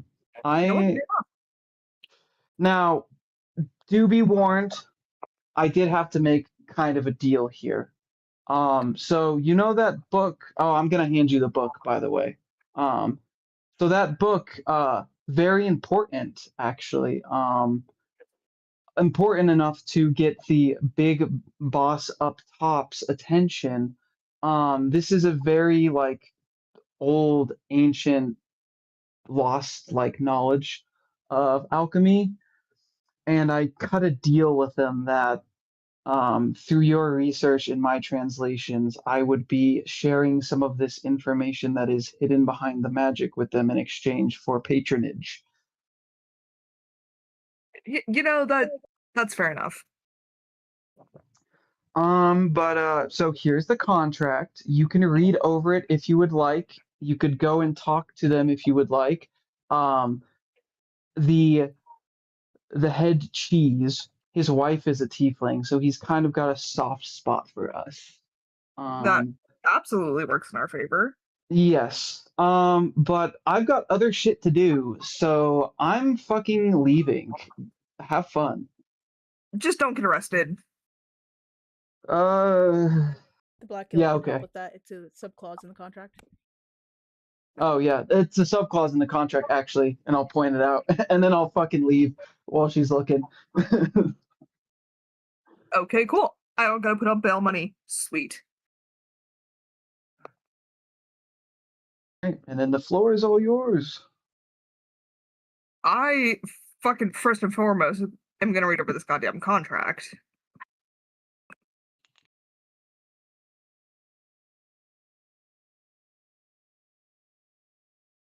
Okay. Jazz. Did you hear Okay. me when I was going over it at all, or do you need me to go through it again? Do you want to just send it to me? Yeah, I'll just send it to you. Okay, because by next week I'm gonna fucking forget what it says. Yeah, that's fair. I will get that set up, and then what else is? I mean, I was gonna just wander around the black market and try to stock up on supplies and shit that I normally have with me for my poison stuff and whatnot. Since I kinda fell through directly after a mission and didn't have jack shit on me. Yeah, that's true. So Oh, How much gold do you actually have, Liz? Sorry to interrupt you. That is a great question. Hang on, I gotta go look at my Because phone. I extorted the fuck out of those people, and I have a lot of gold. So if you need gold, I likely would have handed some off to you if you're if you're stocking up on essentials. Okay, sweet. Hang on. I'm trying to find my fucking character sheet. Give me a sec.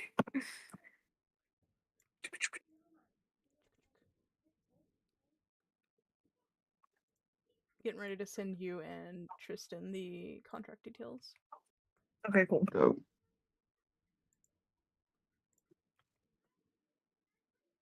Okay, so I fell through with the gold from the last mission I did, which was about 500 gold. And then we got paid the 1,000 gold for getting the ticket too. Okay. Yeah. So you got 15. You're chilling. You'll be alright. I ain't giving you money. Damn.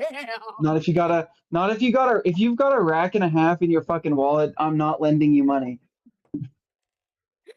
That's valid. Okay, you go fuck yourself. That's fucking valid.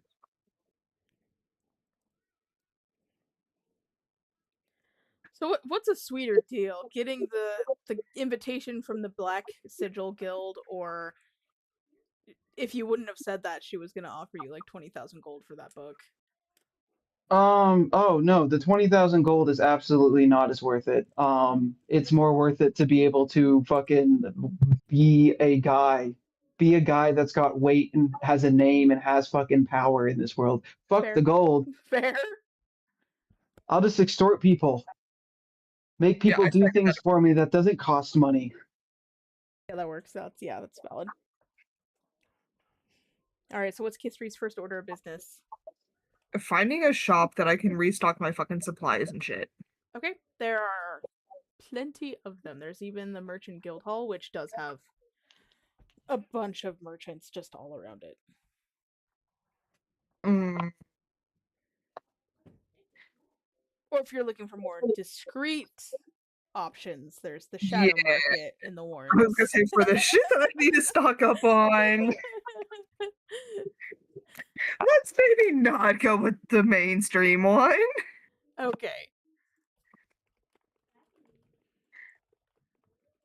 And then whichever merchant is going to have poisons and or herbs and shit and ingredients for said poisons.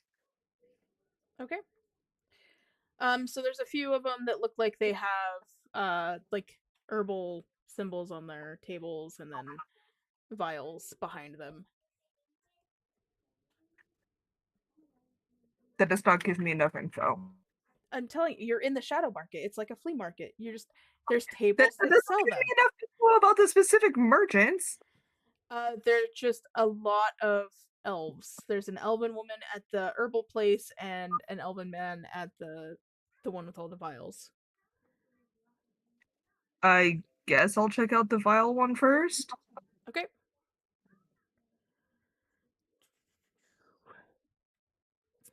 He greets you and says, "How can I help you?" I'm looking for anything you might have in liquid form that could essentially kill an owlbear. Well, I have night glass vials, whisper leaf powders, rain shadow ink. Don't pay attention to that thread over there. I've got some shade oil. Now that you mention it, I'm gonna pay attention to that thread over there. What is that? That depends. Do you carry a certain coin on you?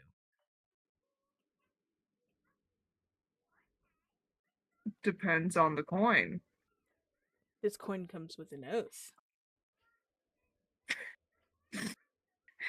Did he happen? Hang on. Did Tristan also happen to repeat that shit? The terms were clearly outlined in the contract, I assume. That's probably not the case. It does talk about the coin in there with the oath to the coin and then always carrying the coin on you. The coin is also wrapped up in the contract. Once you open it, you will see the coin. That is the part I needed to know. Yes, I do. Well, this thread here is dark silk carried by members that also carry that coin. And it will vibrate and alert you if danger is near, or other members that also carry this coin. Cool. How much is that?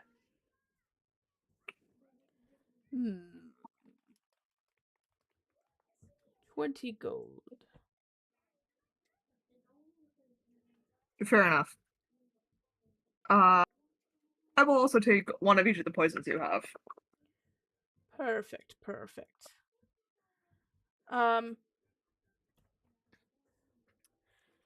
Let's see. So he pulls out some vials. He puts down a couple of vials and says, "This is night glass vial. It's a small black vial and it shimmers like obsidian. It's not particularly a poison in itself, but any poison that it is mixed with is hard to detect and lasts a lot longer before it breaks down." I will absolutely take one of those. The next vial he puts down is full of a pale green dust. When sprinkled on a weapon, he says it will make your strikes silent. Don't really need that. Okay. He pulls out another vial, sets it down, and says this is Bane Shadow ink. It's a dark ink used to mark targets or objects. Only the person who uses the ink can see the mark, and it glows faintly when the marked target is lying or hiding something. I will take one of those. Okay. And then he puts down another vial that's got tiny silver needles with tiny hollow cores in them, and says this is this delivers alchemical mixtures discreetly and silently. I already have something for that. Okay. And then he pulls out a couple other vials and says, "I've got a few other vials as well. This one here will put your target to sleep. This one will cause a life bleed effect where the target loses life and you gain that life." I will take both of those. Okay. And then he says, "Because you're part of a certain organization," he pulls out a small ornate black box and sets it on the counter and opens it. And there are 10 vials inside of this box. And he said, 5 of these, he points to the front row, are lethal poisons. And the back 5 are like stun poisons. They render the person paralyzed. Might as well take that as well. Cool.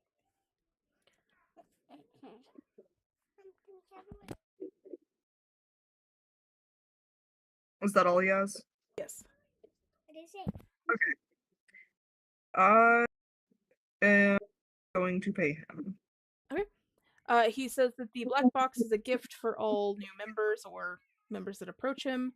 So those 10 vials do not cost you anything, and the rest of the other vials altogether are 100 gold total. Okay. I'm gonna go ahead and pay him. And tuck all the vials and whatnot into the pouch that I already would have had on me. Okay. And then I guess I might as well check out the herb chick too. Okay. So she's got a bunch of plants behind her. She's got a bunch of vials of plants, jars of plants, just a bunch of things all around, and she kind of eyes you and says, "Is there anything in specific you're looking for?" Yeah, I was just curious on what all herbs and plants you had. Okay, roll me 5d20s. Oh, Jesus. Okay, hold on.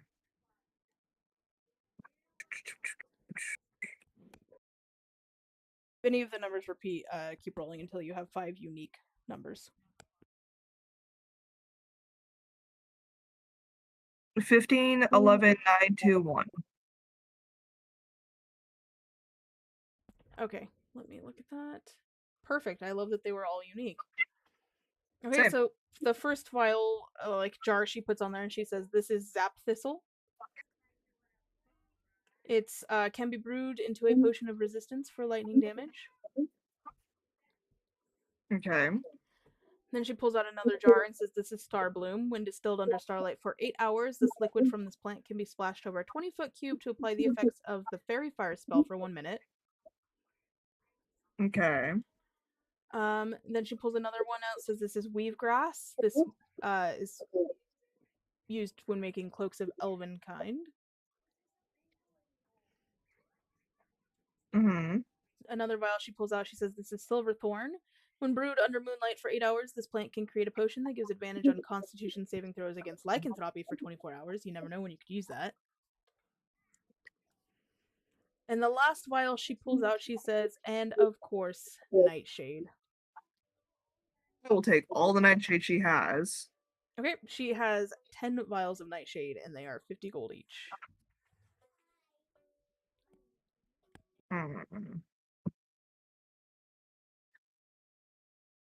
You said she has 10? Yep. And then what was the whatever the werewolf one was? Silverthorn? Yeah. Yeah, those ones are 5 gold each, and she has 10 of those. I will. I probably don't need 10 off nightshade. I'll take 5 of those and the 10 Silverthorn. Okay.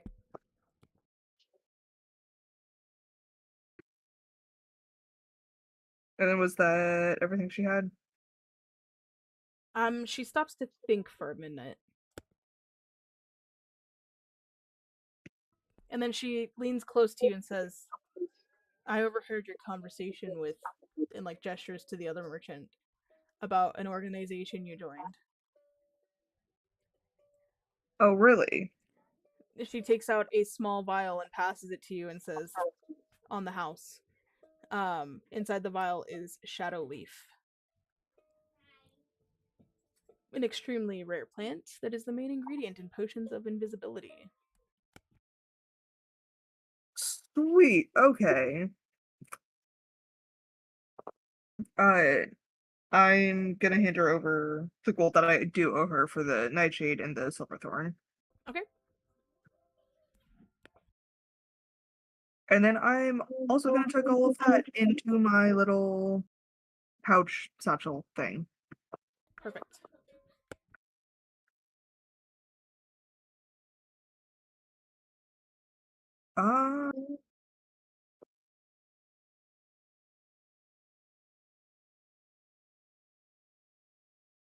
Okay, I think I'm done at the merchant's place. So I am gonna go find the people Tristan was talking to. Okay. If you're looking around the shadow market, you do see a gentleman in the very far corner of the market, wearing all black, kind of just sitting in the shadows, watching everything.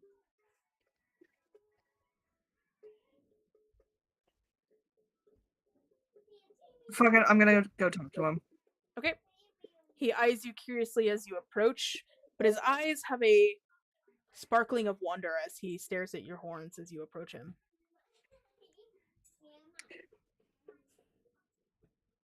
I'm gonna look at him and be like, I'm guessing you're the guy my brother was talking to. Yes. No, I don't like pie. So he gave me a contract to sign with you guys. I already looked over it, but I wanted to hear from you what all that entails. Okay. It is essentially joining the organization when you sign your oath to the Black Sigil Guild. We protect you, you protect us. You help us, we help you. If you climb the ranks, we will assist you in whatever ventures of entrepreneurship you are interested in, such as mercantile or other underground adventures. Not everybody in the shadow market is part of the organization. We do kind of required is on the hush hush. Some of the merchants here are of the underground organization, and they have ways to know if somebody they are speaking to is part of this organization. I'm assuming that has something to do with the coin. Correct. The guild, the black sigil token is your way of showing that you are part of the guild. Okay. I'm going to go ahead and accept the contract, obviously. Okay. As you accept the contract and I assume swear your oath to the Black Sigil Guild, the token kind of like etches your name, Kithri's name, into the back of the token and kind of like activates. The leader's gonna look at you and nod and basically tell you he's gonna gesture to a table in the far right corner in the shadows as well, where there looks like to be a tiefling woman, which may or may not be his wife, and say you can get your welcome package from her. I nod and I go over to talk to her. Damn, you didn't even like give it a night to cook. You just said, "Ah, fuck it." Hey, okay. I look. I'm at least gonna think it over for a day or two. I lost all my shit coming through that goddamn rift. That's fair. The free seminar grab bag is tempting. Yeah, right? Alright, I'm gonna go get whatever the fuck it is from the other tiefling. Perfect.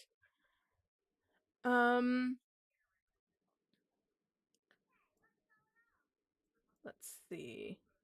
1 second.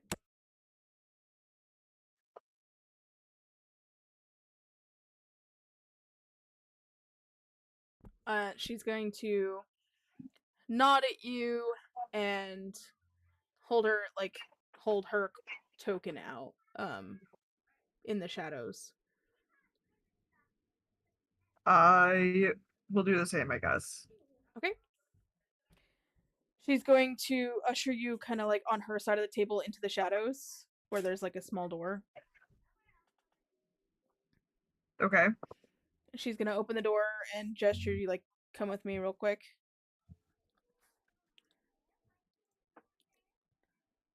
I have a feeling I'm about to get killed, but I'm gonna fucking follow her anyway because how much worse could my life get at this point?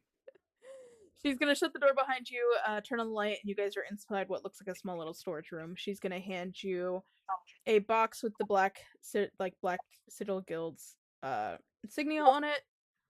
She's gonna open it. Inside there is a shadow stitched cloak that is treated with alchemy oils. It makes you more quiet, it resists tearing, and sheds water and blood. So like it's hydrophobic and blends in low light. A small box of hollow thorn needles that are wrapped in black cloth.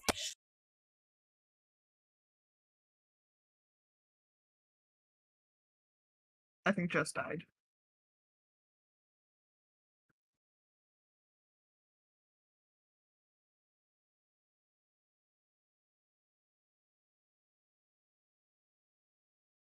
Okay.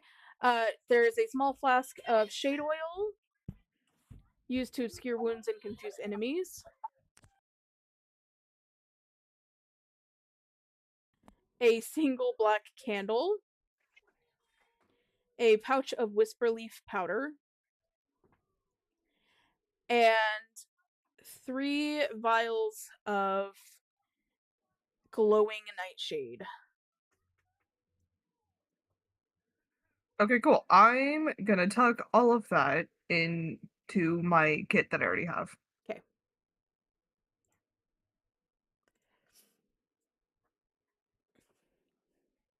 Also, side note, the thread thing I got from the first merchant, how Yes. big is that? It's enough you can either wrap it around your wrist like a bracelet or just wrap it around like the hilt of a weapon. Okay, cool.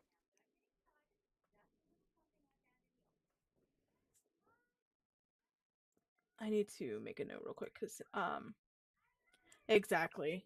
I roll aggro. So I need to make a note real quick on where Nightcore was because Nightcore had to get off.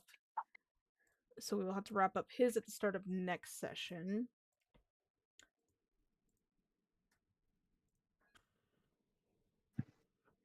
And then what else is Kithri gonna be wanting to do, or is that wrap?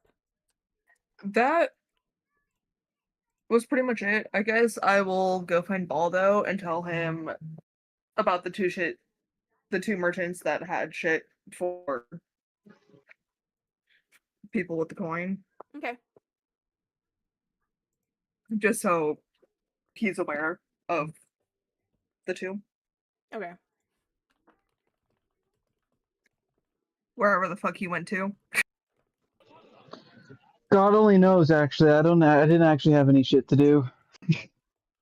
I lied. I didn't have any. Yeah, I didn't have any shit to do. My shit to do was just to walk in a direction until something happened.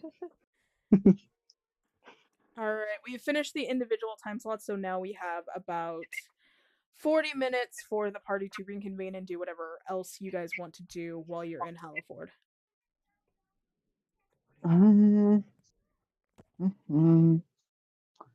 Well, I mean, it sounds like most of the party is wrapped up in like spiritual. We're on an adventure, and this is my quests. Right, I just didn't know if there was anything that they wanted to. If you guys wanted to like meet at the tavern, talk over everything you guys did and learned, like the characters wanted to, reconvene and basically run over like, oh, this is what I did today, what you guys do, or like what you get. Obviously, aside from things you can't talk about. Sign an NDA. I didn't sign an NDA No, yet. Tristan hasn't signed an NDA yet, but Liz did when she swore an oath. Okay. So, like, really hypothetically speaking, I can talk about this shit all I want until I sign it. I mean, the wolf will end up showing back up whenever they're done with wherever they're at, assuming we just fast forward past all that. I mean, I suppose I would probably just clue everybody in that I did strike a deal, and that now by proxy they are connected with the criminal organizations around here. Should I tell the other people that I'm wanted by the changelings? Would that be helpful? That might be helpful. Oh yeah, that might be. Yeah, I guess I would find you the other peoples. Why Assuming that I'd be precisely back with the two? wanted? What did you do? Yeah.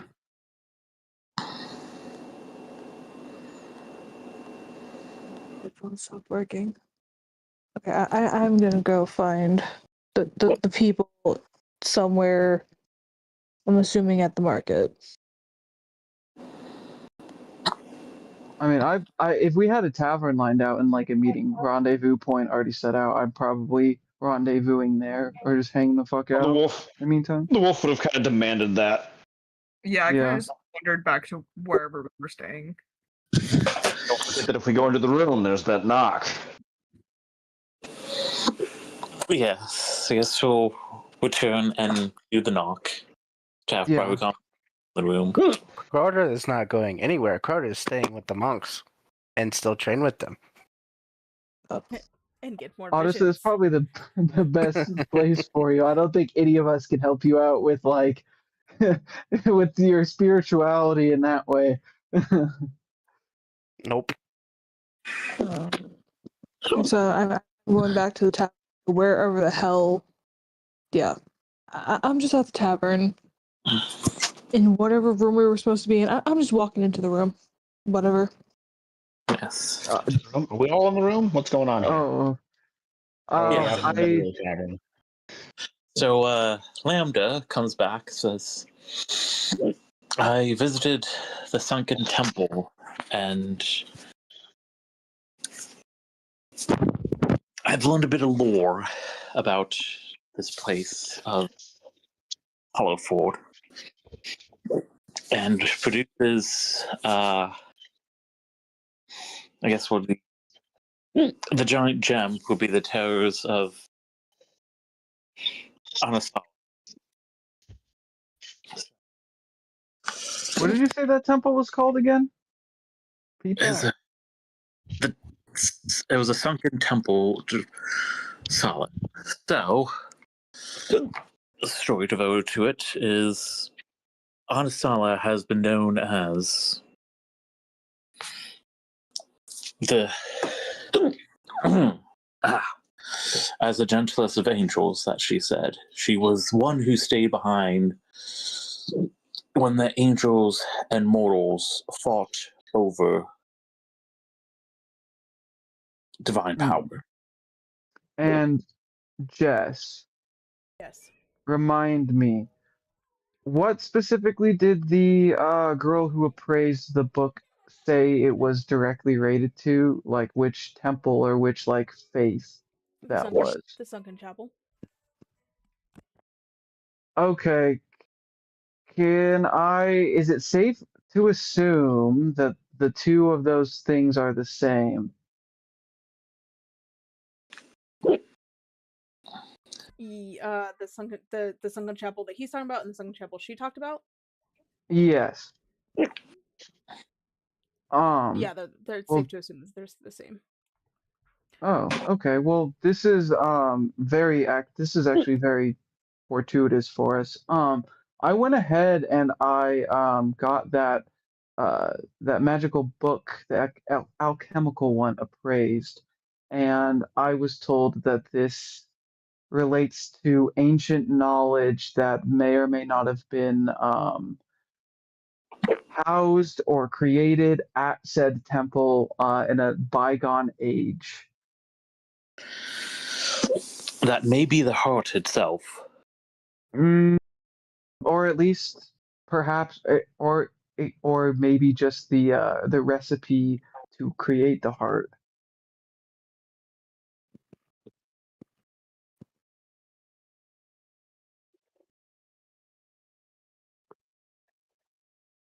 No, the heart was kept at the temple.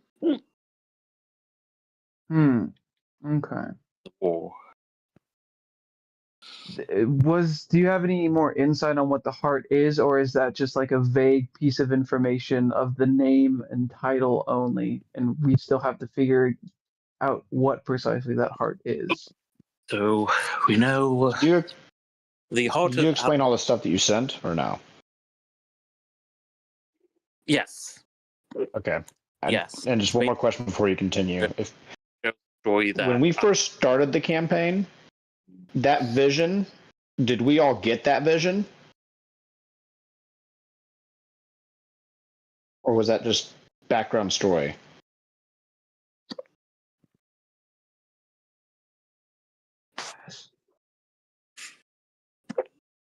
Sorry, was that directed at me or was that? Yeah, that was directed at for you. you. Oh, The vision at the start of the campaign that you had that you played, were we all privy to that information? Like, did we see that happen personally, Yes. or was that just a back? Oh, so we did see that happen personally.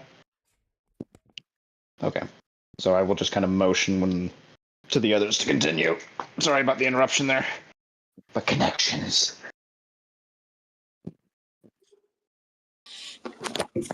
So the basis is this angel Anasala, the healer, and the Sunken Temple was a bastion, a house of healing throughout the entire war, where Anasala tended to the wounded, and in there also laid the heart of Ananthir, which the city is the home of the heart, and where it laid.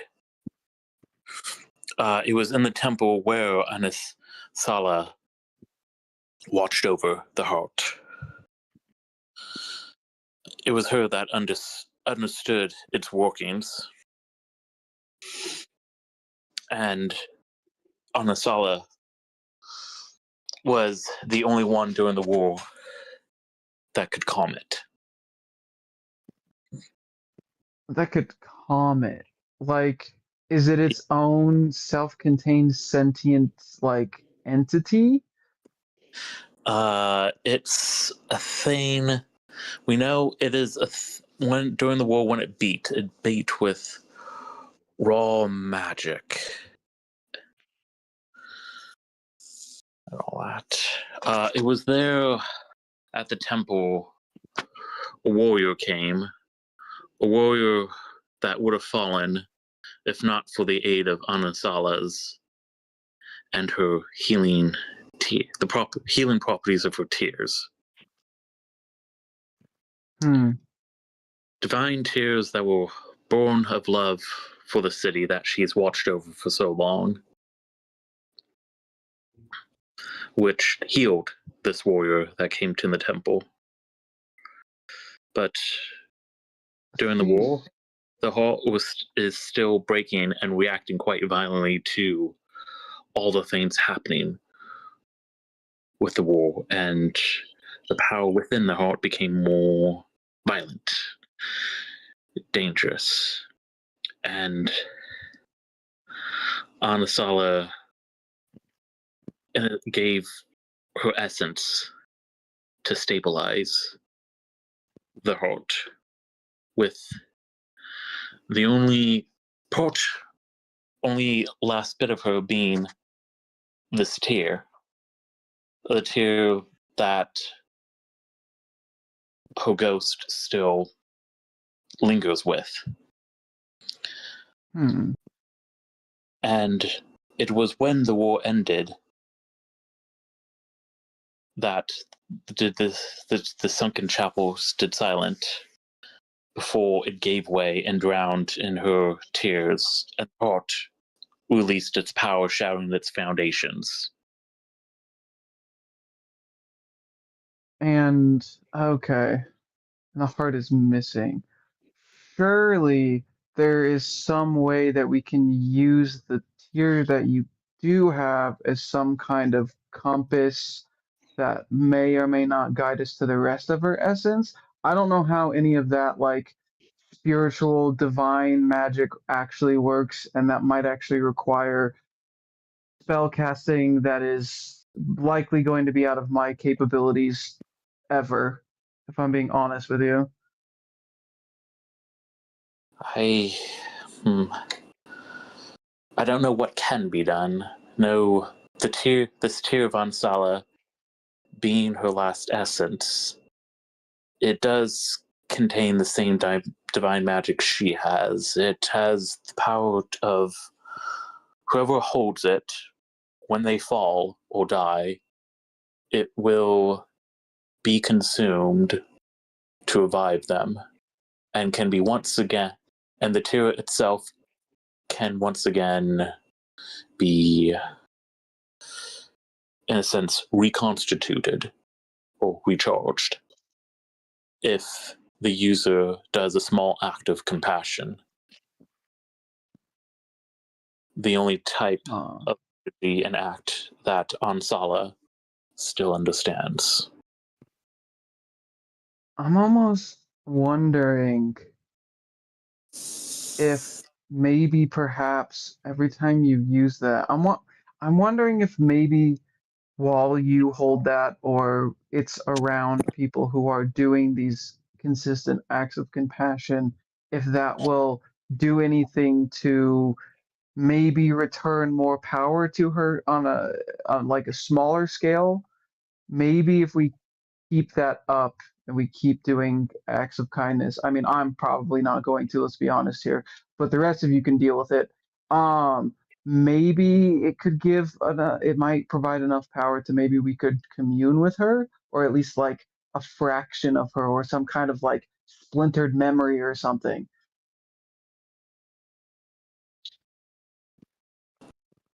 Perhaps. You guys ever think you guys meet some guy down in the city. I'm just like this ghost lady that you're talking to, Angel, and she's got this Mhm. fractured compassion. And I don't recall what happened exactly, but I went down to kind of a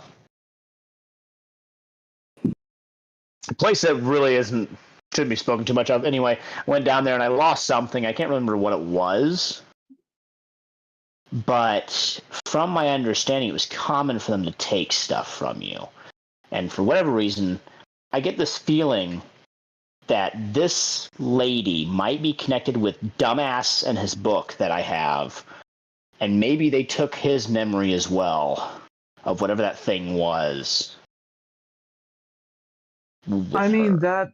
that's not a bad theory because now that you mention it, I don't think he ever brought her up. I think it came directly from the lips of others.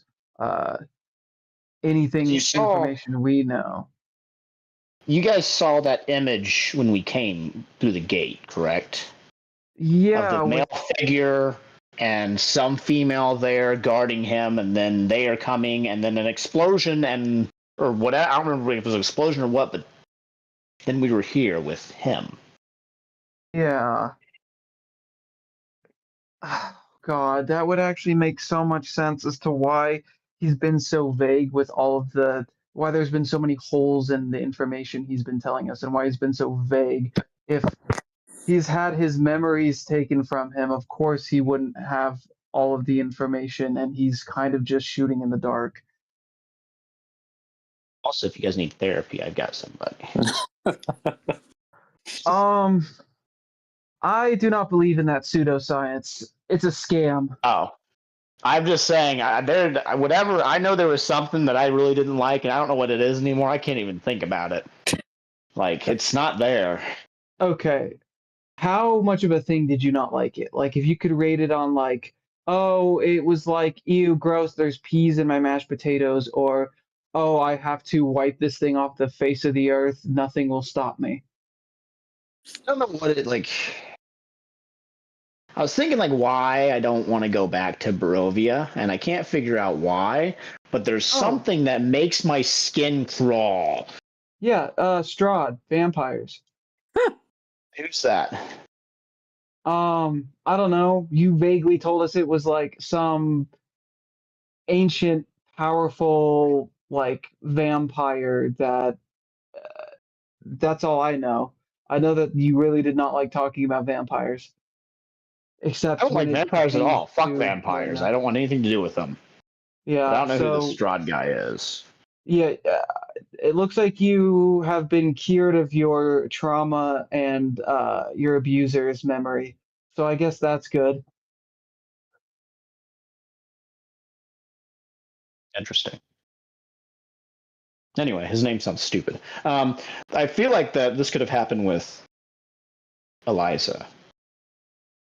I mean, yeah, if what we've been in this particular town for less than a day and already you have lost your memory in exchange for something, it would be probably not super hard to find someone who would be willing to do that if he asked or if somebody else asked.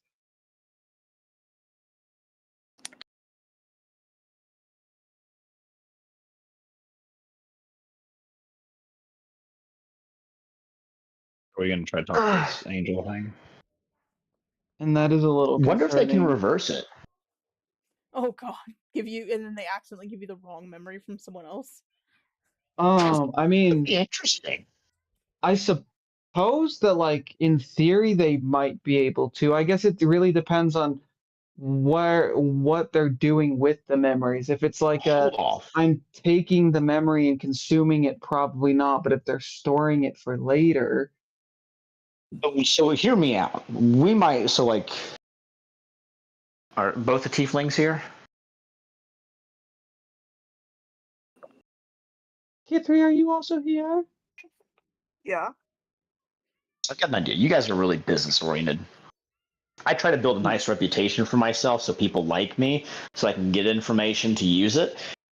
But hear me out. If they can take memories and they're storing it, and you can take memories of like how to cast certain spells, how to like make certain weapons, how to like do professions. You can then sell that to rich people to have their son learn how to be a fucking knight because you took it from this guy of how to be a knight. Boom. Instant level up on how they're doing what they're like, whatever they're trying to do for their event. You hear what I'm saying? Like what I'm laying down? God damn Shit. it, Allie. You are a gift from the gods, you fucking genius. That I is can't be associated with it, but I can get you information on it. that is some psycho shit that I absolutely would love to profit off of. Holy shit, you're a genius. So we need to go back to that person and talk to him.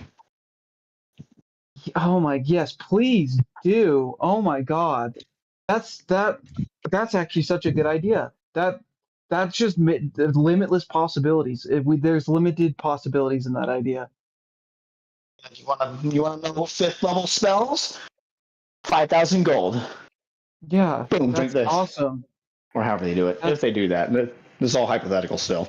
Oh my god, and the blackmail that you can do with that. Get somebody wrapped into a crime and then frame them, take their memory so they have just a vague enough idea of how much trouble that they're fucking in, and then you extort them for money, and if they don't, you take that memory of proof of the crime to a legal institution, and then you get his ass even executed. better. No. We have criminals of the Undercity come to us after they committed a crime. We take memory and give it to somebody else they have a hit on, so they have a vivid memory of doing it, and we can prove they did it. Because they won't lie under an oath. Because they have the memory of doing it. Or would they not? Well, let's not get too hasty about being law-abiding citizens. Citizen, absolutely not. They're paying us to get rid of this guy, so we're giving him memories of a murder. Absolutely abuse the fuck out of this in order to pin my shit on somebody else. Just saying. I mean, I'm just honestly, saying I have to appear as a friendly individual because that's how I gain information. oh my god, that's actually such a wonderful idea because That's why people don't see my face.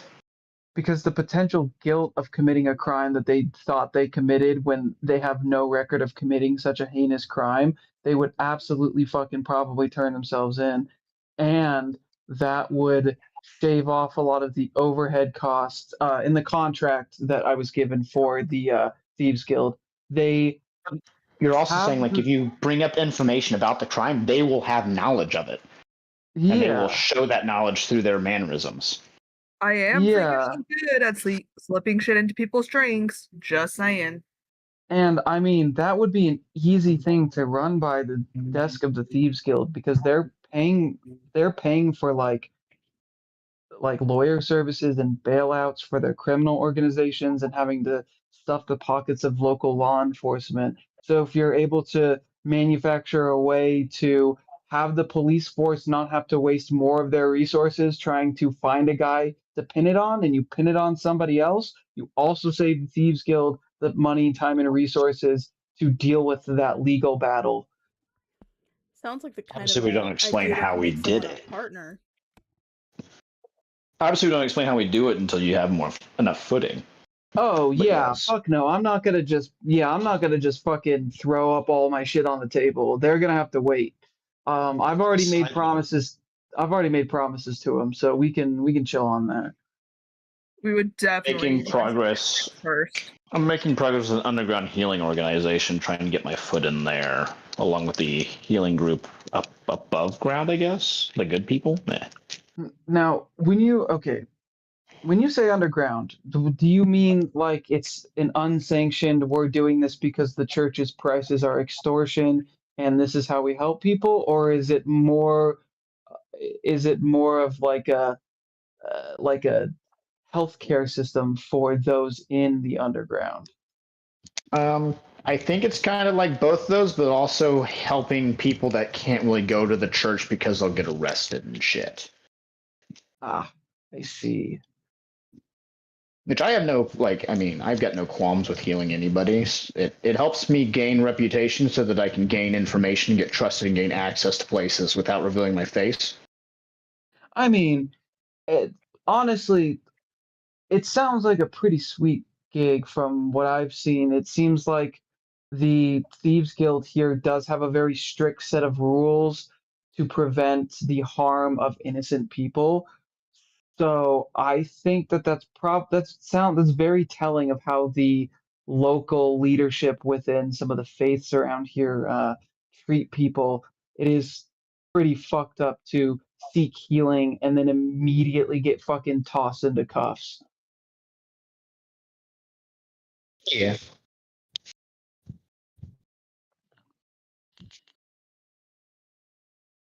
So what's our game plan then?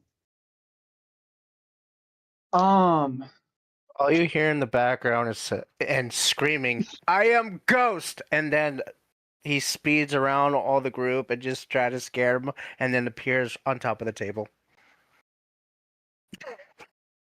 What the fuck?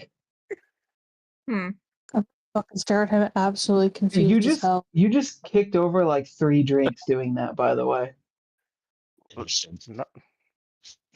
No. He went through all of them. He waves his hand in front of you. Oh wait, no, I didn't. You did. Wait, hold on. You did go through all of those. What the fuck? I expected those to fall over. Yeah. What the fuck? Yes, what did I learn today? I could become Ghost. Disgusting. There's no goat foot juice in my drink. Carter looks English. Can I speak it? No. Carter looks like Valcat. I'm like, what do you mean? I wasn't near your drink, pretty boy. You better not be near my drink.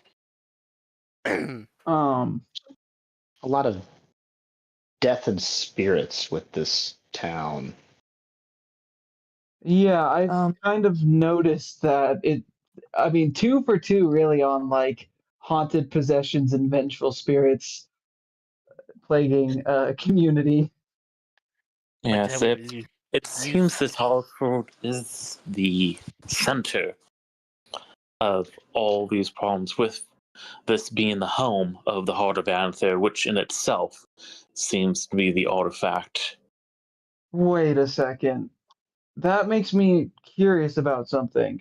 If we're seeing all of these like spirits that are bound here to this place, either that's a side effect of others being pulled from the world, and when they die, their spirit can't travel and move on to their promised afterlife that they're tied to with their realm, or these spirits are trapped here because there is no afterlife and there is no gods here. That might explain why a seraphim is stuck and bound here and haunting the mortal plane instead of rejoining back to heaven with the gods.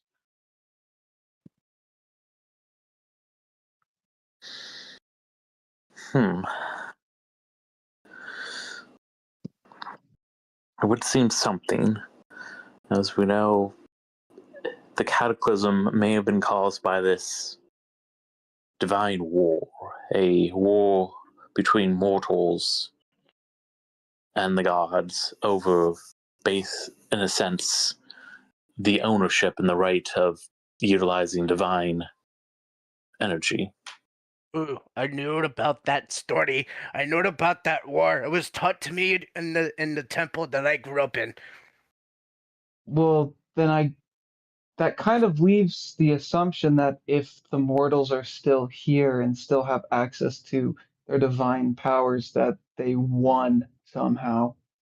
I don't know if I, as an entire collective species of mortals, would leave any of the gods alive to retaliate in the future if there was a war going on. Well, I am half angel, if that helps.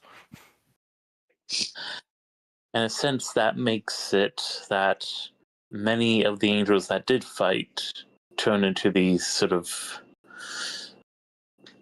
undead beings.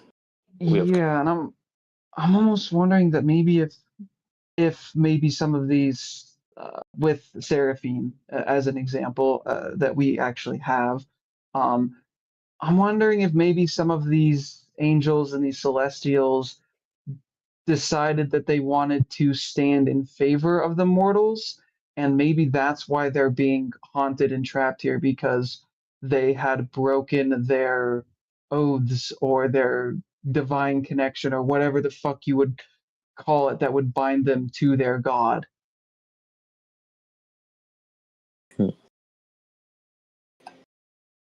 Oathbreaker is such an interesting term. Yeah. I think that this is Oathbreaker. Cue title screen and credits. Not that the campaign's, titled The Oathbreaker's Mm. Love and all. Yeah. Yeah, we gotta say the thing. We gotta say the thing. Fuck, I forgot I had information. Shit.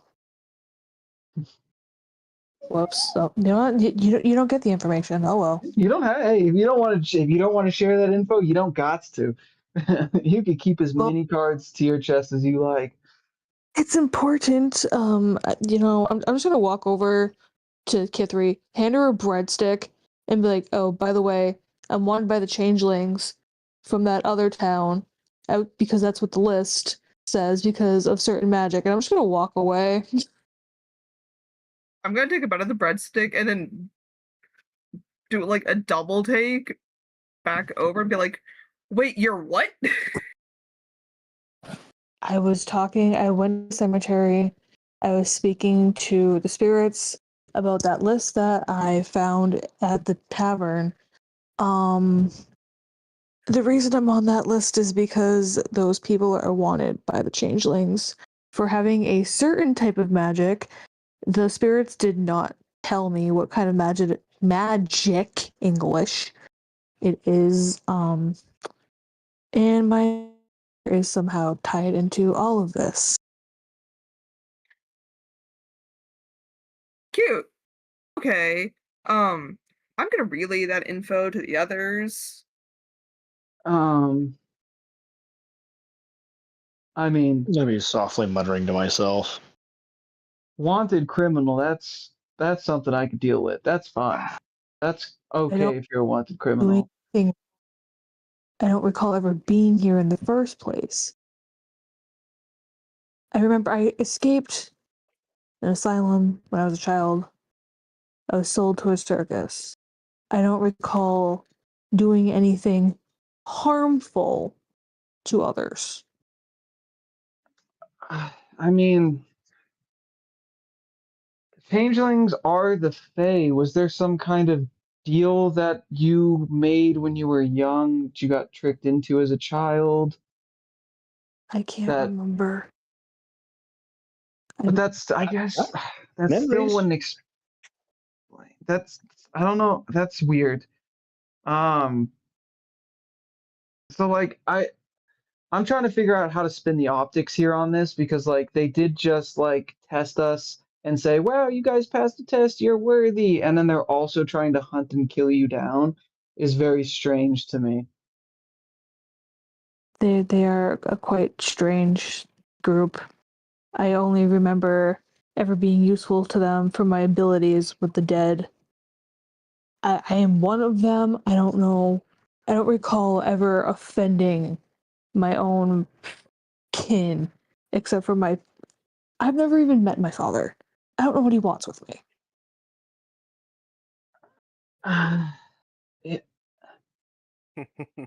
What do you know about blood curses? That might be something to look into. Maybe your father was some kind of he put some kind of like bloodline curse or something on these people, or did something in their world, and he's not here anymore. They can't find him, and you're the next closest thing to being a key to relieve that potential curse that he may or may not have put, or whatever he did. That could be Is this what I something. get for prostitute? Damn it. I should have never taken that job. I will have to. No, bloodborne curses and STDs are different. They're not the same. One could call it STD a curse, but like they're different. I don't think it was the prostitution. I suppose I will have to learn about. What the fuck? Unless your dad was also a prostitute and he got somebody knocked up and went to go get milk and never came back, and you're next of kin, so you might have his fortune in the logic, and they're trying to get that child support from you and his estate. They said my mother was but a simple hoe. Ah. Yeah, I could say the same about my mother. My apologies if your mother You mean do a gardening tool. I mean a turtle that thinks Same. I'm nut? No, Queen I'm not has finally referring made to it her the as tavern like and is a sitting at the lady. table with you guys as well. I'm not referring to her as a lady of the evening. Prostitutes are respectable because they are they're in business. They're trying to build something. My mom just did it for the love of the game. That's why I'm here. Fucking same. My mother had no Yeah. legs. Bird, did you get the message What? I sent What? No. What? in your channel? Hello. Well, lucky for y'all, I don't know my parents. What the fuck? I was dropped in a basket by a temple full of monks. That's who I am now. The dead also informed me that my father can be found at the head of a black sigil.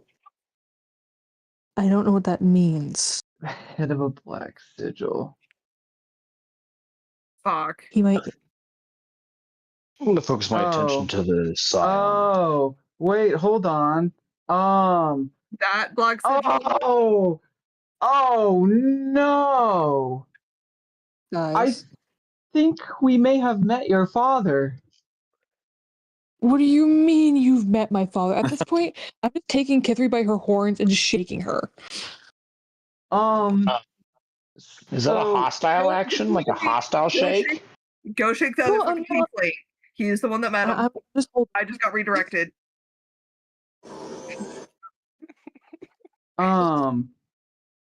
Yeah, actually, so earlier this afternoon, I went to go get that alchemical book appraised to see precisely what it is, and it was valuable and important enough to get the boss of bosses in the Thieves Guild to come down and speak with me and offer me a job, and that elven man did speak to me directly, and if you're looking for the head of the Black Sigil, that's what the gang's name is, or the guild's name is the Black Sigil. So You mean deal with father? Are you on crack? I have not signed the contract yet. He gave me time to think on it, and I am taking that time to think on it. Unlike certain people in this room who immediately fucking signed the contract. I have no qualms about what I did. Because they fucking waggled a shiny little thing in front of you, like a baby with keys. I have no qualms about what I did. I'm sticking a breadstick to her horns because fuck you. Yeah, You I'm get just the gonna take breadstick. the breadstick and eat it. Breadstick. So, if for whatever reason you would like to meet your father, I'm sure that can be arranged. Why is your father here? I don't know. Didn't you get pulled into here with us? No, I'm unfortunately from these planes.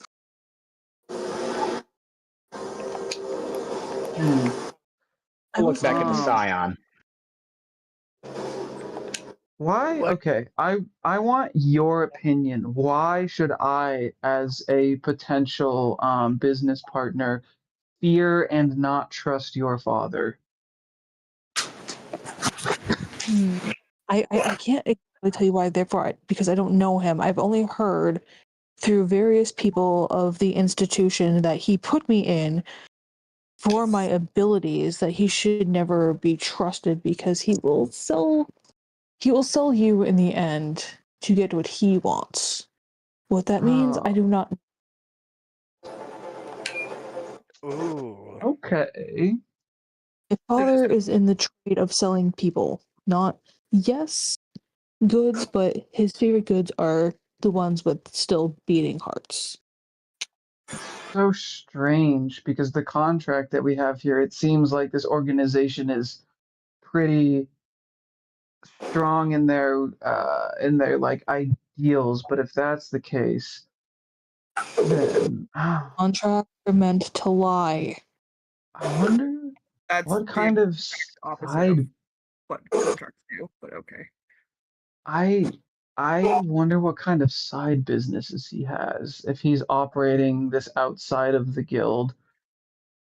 I can only tell you, I only remember the hearse coming, and there was many, many people on it, and they were in shackles. And that is my last memory I have of the person Well, that is supposed to be the mother. well, this is a good opportunity for the two of us, actually, Kit 3. That makes me want to sign the contract even more because if he's potentially has other enterprises outside of this, then I would assume that all these clauses in this ranking system is some kind of test that he has laid out for people to see if they're capable enough to potentially let them in on his grander plans. And if we can manage to fandangle and lie and cheat our way into a spot like that, that would give us a significant amount of insight and sway into that problem. Like, if he wants to move funny, we can get fucking hilarious. You and I know our shit. Are we seriously going to my father? And then I And wouldn't me and him are. have. You two and I would seem the have- most logical, so I'll aid. I'm not drunk enough for He this. loves tieflings. He does. He's got a fetish for him. I have no Yeah. idea. I'm aware. I'm horrifyingly aware. Okay. Well, then, yeah, I guess that confirms that it is the same guy. There's no suspicion then. I guess. Being tieflings We will is go going to be see my. so much easier. So much Yeah. easier. There's multiple reasons. He will if you use me as bait, he'll tell you everything you want to know. I guess all of us. My tail on him, and he'll tell me most things that I want to know. Yeah. I didn't know any information. Just be careful. Don't go into the same bar that him and his wife are in. They might give you that "we like your vibe" look. They're swingers, by the way, so you have fun with that. Oh, yeah. Okay. Oh, I'm Great. not going back to the room with them. I'll Great. think Okay. So what you're telling me is that this guy is handing me a contract, and I'm essentially probably going to get paid to fuck his likely super hot wife. You better hope she's Not not. really his wife. I will fuck his wife. I don't understand. You're absolutely going to fuck his wife. I will fuck No, his you will wife. not. Nope, you will not. He's going to. Wait, okay. Is that because his wife is your mother, or is that because you don't want me to get wrapped up in family bullshit mama drama? I'm not letting you fuck my mother, you motherfucker. Oh, that's your mother? Okay. Okay, well then I apologize. Sorry. I assumed that was not the case because she's a tiefling, but I guess with how bloodlines work, you can like skip a generation if she had drow in her. Yeah, okay. I won't fuck your mother. Sorry. You might be my stepmother, but I don't need you to be my father. I think we have enough problems. No, I won't fuck your mother. If that, yeah, sorry. I didn't realize that was like, yeah, your mom. Oh my god. I'm absolutely going to let them think that I will, though. Guess who's actually gonna fuck your mom and not tell you about it? I will fucking throw you through a Fuck. tree of horns. Y'all don't got to worry about that. I just want information. Okay.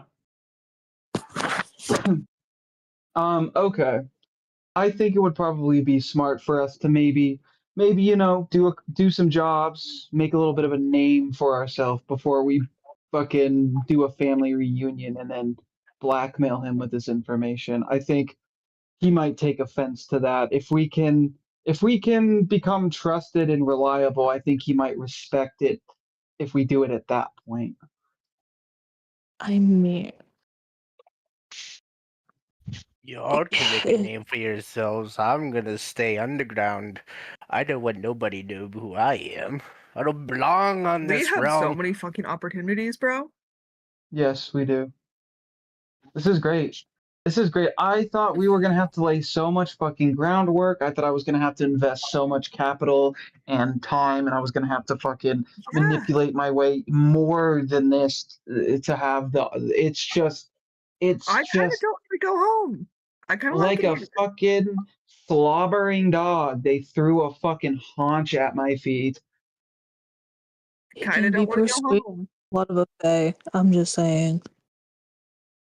Yeah, it's likely. Yeah, no, you're right. It's likely that meat's likely fucking tinged with something, but I'm hungry, and I don't care. We'll deal with the consequences in the future. That's Future Us's problem. Yeah, I feel like I'm going to get killed. I I mean, need me a spell gemma. Come on, That's girl. what I need. this is all operating under the assumption that you're comfortable with it. I'm not going to throw you into this situation if it is not something you want to do. I mean, Can think on this. I mean, we can fuck. absolutely gather information without even having to mention our little Yeah. element Fuck. over here. No, fuck thinking. I want him dead. I want You can him adopt dead. a helm. I'm gonna point to my helmet. You can put a helm on. I don't take this thing off. None of you know what I fucking look like. That's I mean, a fair So if I point. see you in the street without my helm on, I can get information without you knowing I'm gaining the information. Yeah, I think that would be pertinent. Perhaps. You might want to actually start donning and covering your face. She's saying this to the drow. Because if your father wants you and he knows what you look like and he has agents who might know what you look like, you might not want to walk around exposing your features. That is a fair point. It's better to lay the ambush than be ambushed. Yeah, and I think the more analog method is probably smarter. Because like, you know, if we cast illusions to change your appearance, this motherfucker is like the head of a fucking criminal organization. There's absolutely the first thing he's gonna think about is magic to see through deceptions and illusions. But like, this guy's not gonna stop every person on the street that's wearing a helmet to be like, Are you my long lost son that I sold to the circus and into slavery? He's not gonna do that shit. I mean, he hasn't seen me since I was born. This is true. unsure he knows what I Have you look seen like. wandering around? I don't know how many I've seen. But I And mean, also- it. Go for it. And white. Yeah. That even just makes you stand out more. And I mean, No. I the only thing that I would be worried about is that if this man has enemies and he has people who are actively hunting them down, and you are now also known to his enemies to be directly related to him, I'm sure he has spies and ways of gaining the information of knowing who you are, where you are, and what you're potentially doing. So if anybody spots you that's also looking for you, he could very easily track you by just chasing their movements. This is quite true. I suppose I shall find new clothing and perhaps something to color my hair with. Maybe a mask. Take a couple of the blood vials and be like, or if he knows how to track people like I do, he could have taken your blood when you were a child and just do check-ins. Don't remind me. Yeah, that's also very true. And I mean, I guess if that is the case, he's been doing check-ins, then it seems like he will likely be aware you're here anyway, and he either is going to wait to make it dramatic and be like, surprise, daddy's home, or he truly does not care about what you're doing. Back in with the milk. Yeah. I told you I went to go get milk. I got twisted up in the Feywild. 20 21 years ago, he went to go get the milk. That Yeah. milk is That's like a couple minutes in drow time, isn't it? Yeah, Perhaps. actually, that's actually Yeah. true. Yeah, you guys are theoretically immortal. 20 years is like 2 days. It's like, oh, I went to go get milk and then I actually went to the casino and stayed the night at the casino. that would be on track for him. Although the only thing he ever gave me as a baby is a mirror locket. Could he possibly be tracking me through it? Oh, let me take a look at 100%. that. Let me take a look at that. I'm gonna cast Detect Magic and also roll an Arcana check on that I'm just shit. gonna fling my fucking necklace at you and be like, here you go. I think Detect Cast Magic. Detect magic in the room. I'll explode with magic. Yeah, my Jesus. fucking eyes explode Everywhere. because everything is magic. Let me see the specific bonuses Detect Magic gives. I think it gives you a +10 circumstance bonus on Arcana checks. I have no idea. Detect Magic. If you need help in disguising yourself, I'm willing to do so. Please. To the other I have- individuals, can I have vials of blood? Why? No. I mean, I guess. It's in case. It's just. I already have your blood. Remember, I took it from the axe. I'll take more Yes. though. It's in case you get captured or we can't find you. It's how I will find you. Okay. You don't need Okay. my It does brother. not. It does not look like it gives me a circumstance bonus, but it will let me make a check to determine the school of magic, if there is a school of magic involved with whatever's cast on this. I have no idea. I only know that it is silver, and inside, behind the locket, is a singular thorn of iron. Hmm. That thorn Okay. burns quite badly. So Jess, when I pop Yes. detect magic, am I detecting that this locket is in fact magical? Yes. Okay. Make one check per aura. Okay, DC 15 plus spell level or 15 plus half. Oh, I I'm would gonna need pull a out the spell tome. Okay. I will go ahead and just make an Arcana check to see if I can discern the properties of this locket. Wherever Okay. fucking dice roller is. Okay.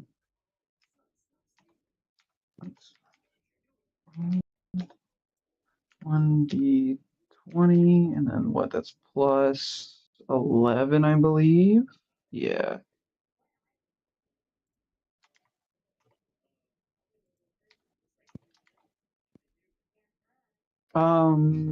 That is a 30. Okay. That is a high fucking roll. Holy shit. Yeah, I got 19 on the die. Almost a crit. Would have been cool. Right? Okay, so you're using Knowledge Arcana to try to figure out what kind of magic is on this? Correct. Okay, yeah, it's from the Divination School. Okay. It looks like there is a communication magic feature in it that has never been activated, a scrying feature that has never been activated, but the tracking looks like it was activated a few weeks ago, one time to check in. It's like a quick location. It's like, essentially it's locate object. So it's not like a Okay. 24/7 GPS system. It's a, I'm going to cast this one time and make sure it's still moving around the map and alive. So, would you like the good news or the bad news first? Just, I heard before, bad news first, always. Okay. Well, the bad news is that there absolutely is a spell of tracking. It works similar to locate object or how locate person works. 2 weeks ago, it was procced. So that's the bad news. He has been tracking you. Great. The good news is that there are 2 other features attached to this. There is a feature for scrying, which has not been activated before, and there is a spell of communication. Maybe it could be like used to listen in on, or maybe it's just for whenever you want to reach out. That has also not been used. So Yeah. you have been tracked, but it sounds like he's been pretty passive in just making sure that you're moving and alive. Oh, how delightful. My father does give a fuck. Yeah. I'll hold the tome up again and say we could press against this. The tome that was eating Okay. everything else. I do like that in the name of science, but be aware that he will likely know if that breaks the magic on this, he will likely know about it and he will assume the worst and he might actually come looking. So, Yeah, but so we do it somewhere that's not in the area, like somewhere else, like in a dark alley or something. I mean, we could possibly make sure you do look. this on one of our mini excursions in the future outside of the city. That way it doesn't seem like, oh, died in the city, I have to turn this place upside down, and it seems more of a out on an adventure and met with some bad luck. Yeah, okay. Could I? Do you want to hold the Sure. tome, by the way? I mean, tiefling. I guess, sure. If I'm being honest, this might be better in the hands of Winter. I think this has more inclination towards the powers of the divine, and you might get more use out of it than I ever would. I didn't transcribe what I wanted out of it. Powers of divine, you say? Yeah. I mean, the guy wasn't really bullshitting. It was a book of divine clerical knowledge, and there also is some arcane mixed in there.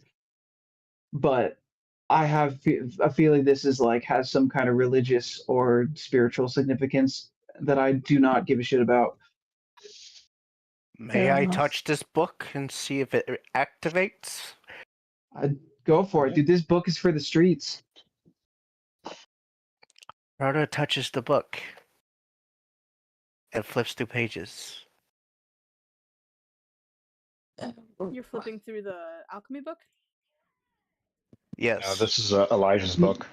Or No, yeah, Elijah's Elijah's tome. book? The book Okay. we stole from him and then made it so we can't touch it anymore.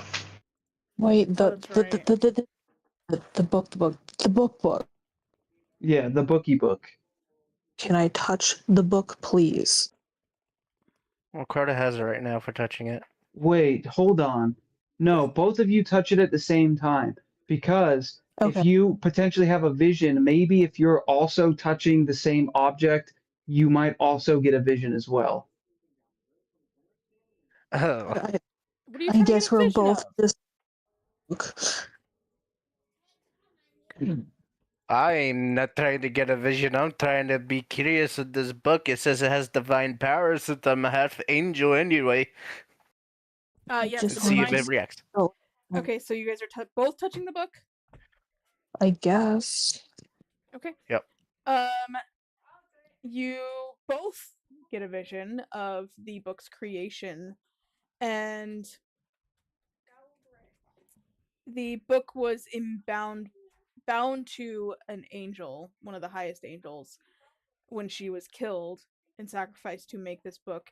The divine power has turned vampiric and eats elements to increase its power, and that is shown in the vision. There is something we don't already know already. I'm fucking. Sorry.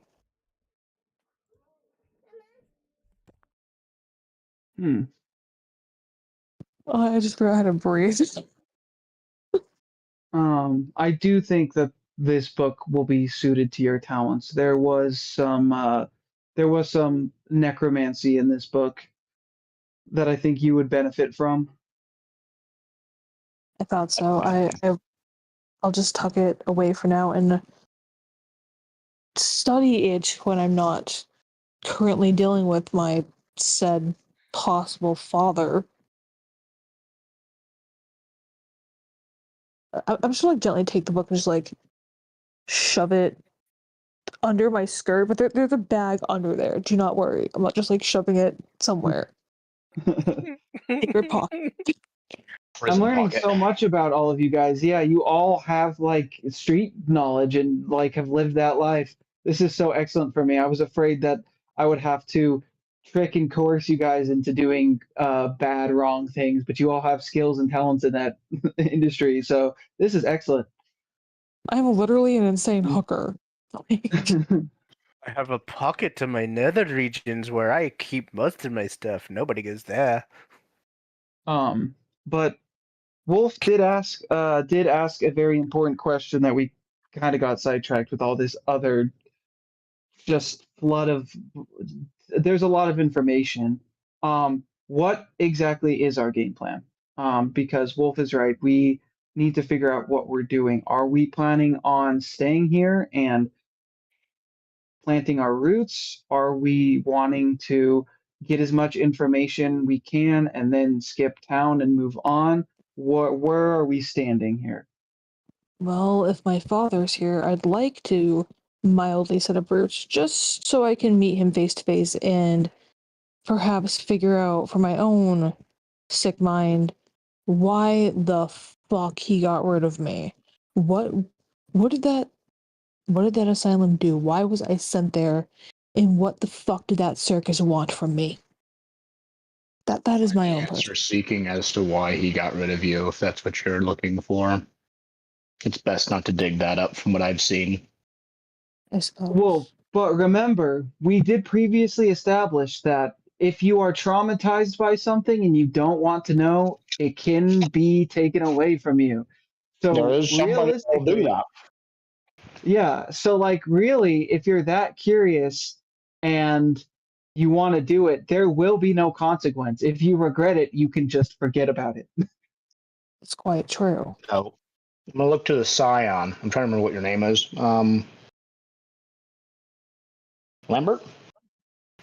Lambda. What's it? Lambda? Yes. You've been rather quiet. You have anything going on over there?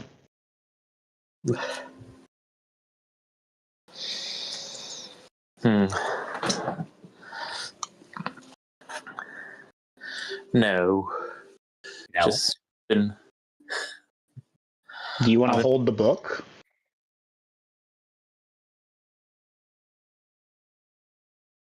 Which book? We've got 2 books.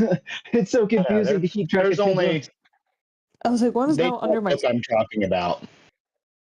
Am I the only one that hasn't Oh. the book? I would assume you know which book I'm talking about. I do, yes. Are you? Okay. Are you aware of everything that's going on with you? Yes. Wait, so am I just whipping this fucking book out of nowhere again? I think it might be a 3rd book that only 2 of them are privy on the No, information. it's that one. I'm going to point to Elijah's book. Okay. But I don't know if the wolf's muzzle will never leave the Scion. I don't know if you want to touch the book or not.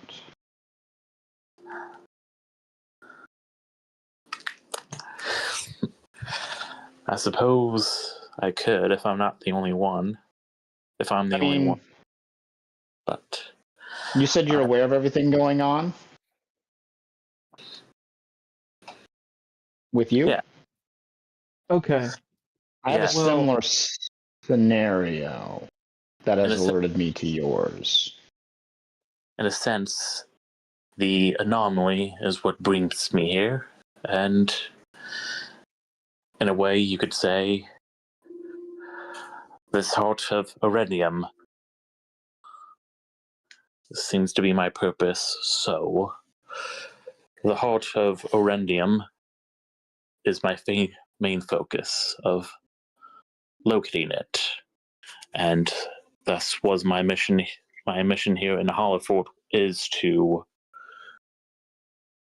investigate the further causes of these anomalies, which in fact tied more with the heart of Erendium and this war, which brought to revelation this divine war, in a sense, with its consequence being responsible perhaps for the disruption of the heart, as well as the disruption of the nature of this realm.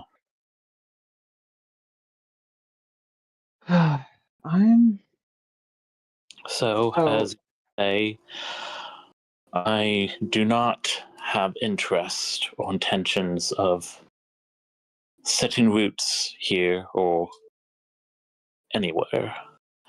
As say, my main goal and focus is this heart of Erendium and seeing what can be done to correct the energies that has been disrupted, likely from this divine war.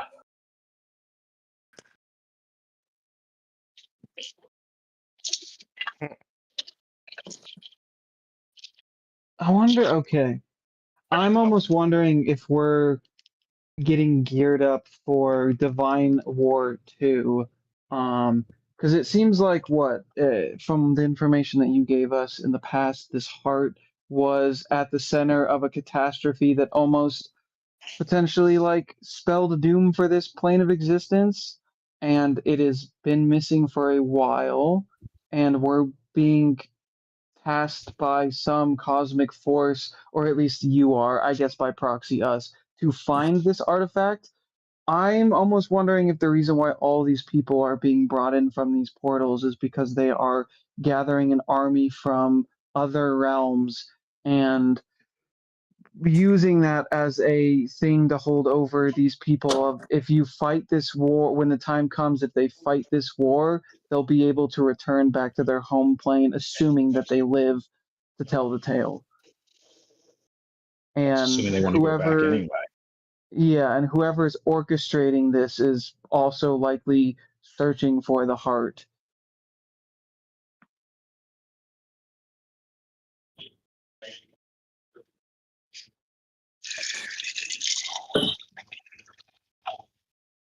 Perhaps.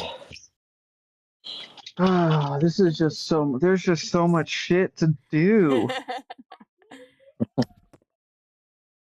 Well, you remember the first piece of the map with all the riddles, right? Yeah. Well, I have a vision of another riddle, possibly of the second location of said fragment of said map. What I Okay. remember of this mission. What I remember of this vision, the riddle states, I drink the sun and turn it sweet. I grow in silence. I fall in peace. What am I? That is the riddle I have envisioned. An orange? It's also typed up in D&D General, if y'all want to read it. That sounds like some shit you would fucking say to a guy when you're about to give him a mixed drink at a bar that he doesn't know what it is. Oh my Yeah.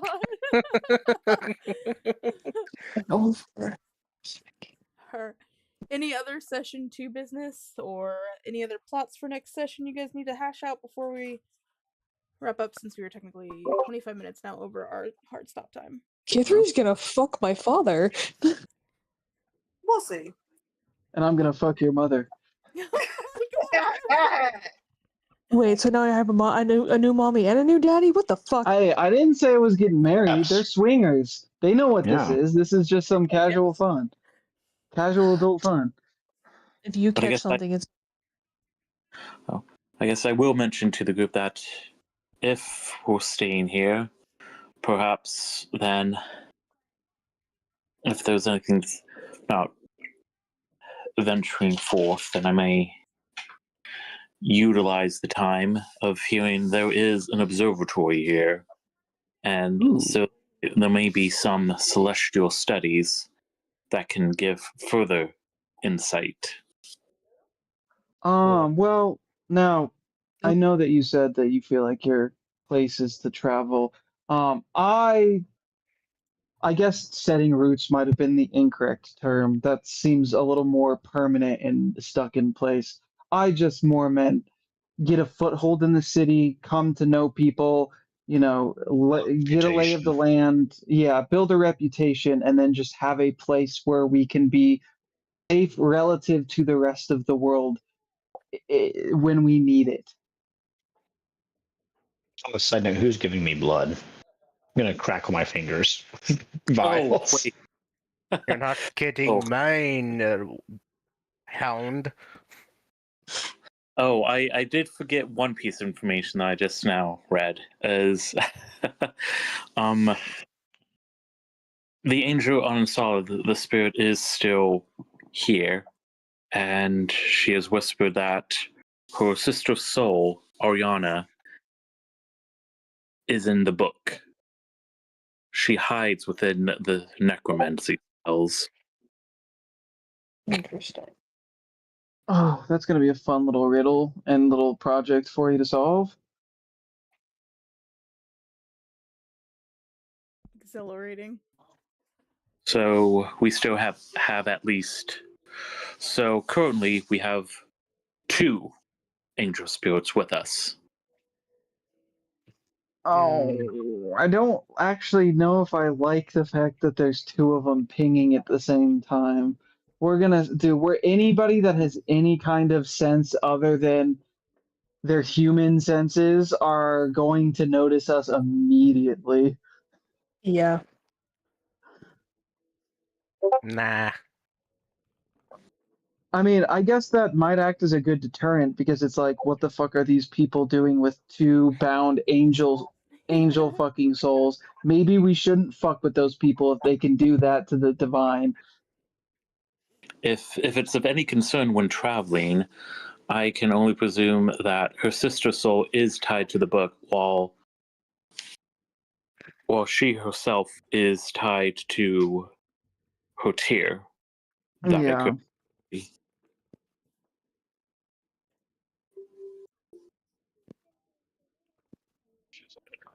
Great. It'll be harder to hide my halo. Thanks.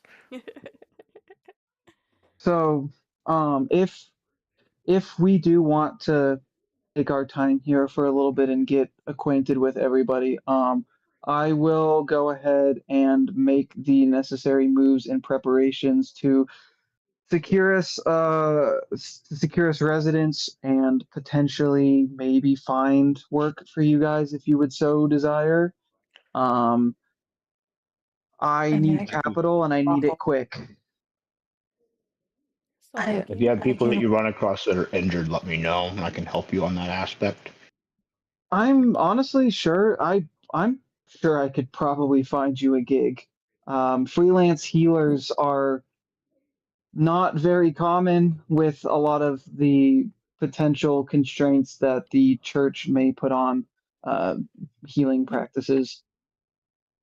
Associating with the group that's underground. Yeah. I'm just saying to help build my name further. Oh, gotcha. Or if you need me to hit something. I'm always in need of more people to hit more things in front of me. I have nipples that can knock out an ox. I will save you for the psychological torture. I'm just staring. Why are your nipples this hard? It takes years of training for these nipples to be harder than stone. I can knock out wild beasts the size of bears. I'm just gonna walk over to him, take 2 pieces of like salami from the fucking like tavern, and just stick them to his nipples and walk the fuck away.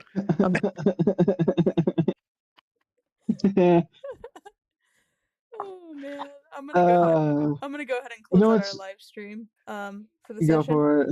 As always, Yeah. either tonight or tomorrow, it will be posted on Spotify under the podcast section for the Oathbreakers Love. And then, give me 1 second.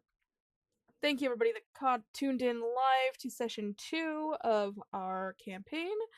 As I just said, it'll be on Spotify here soon, and then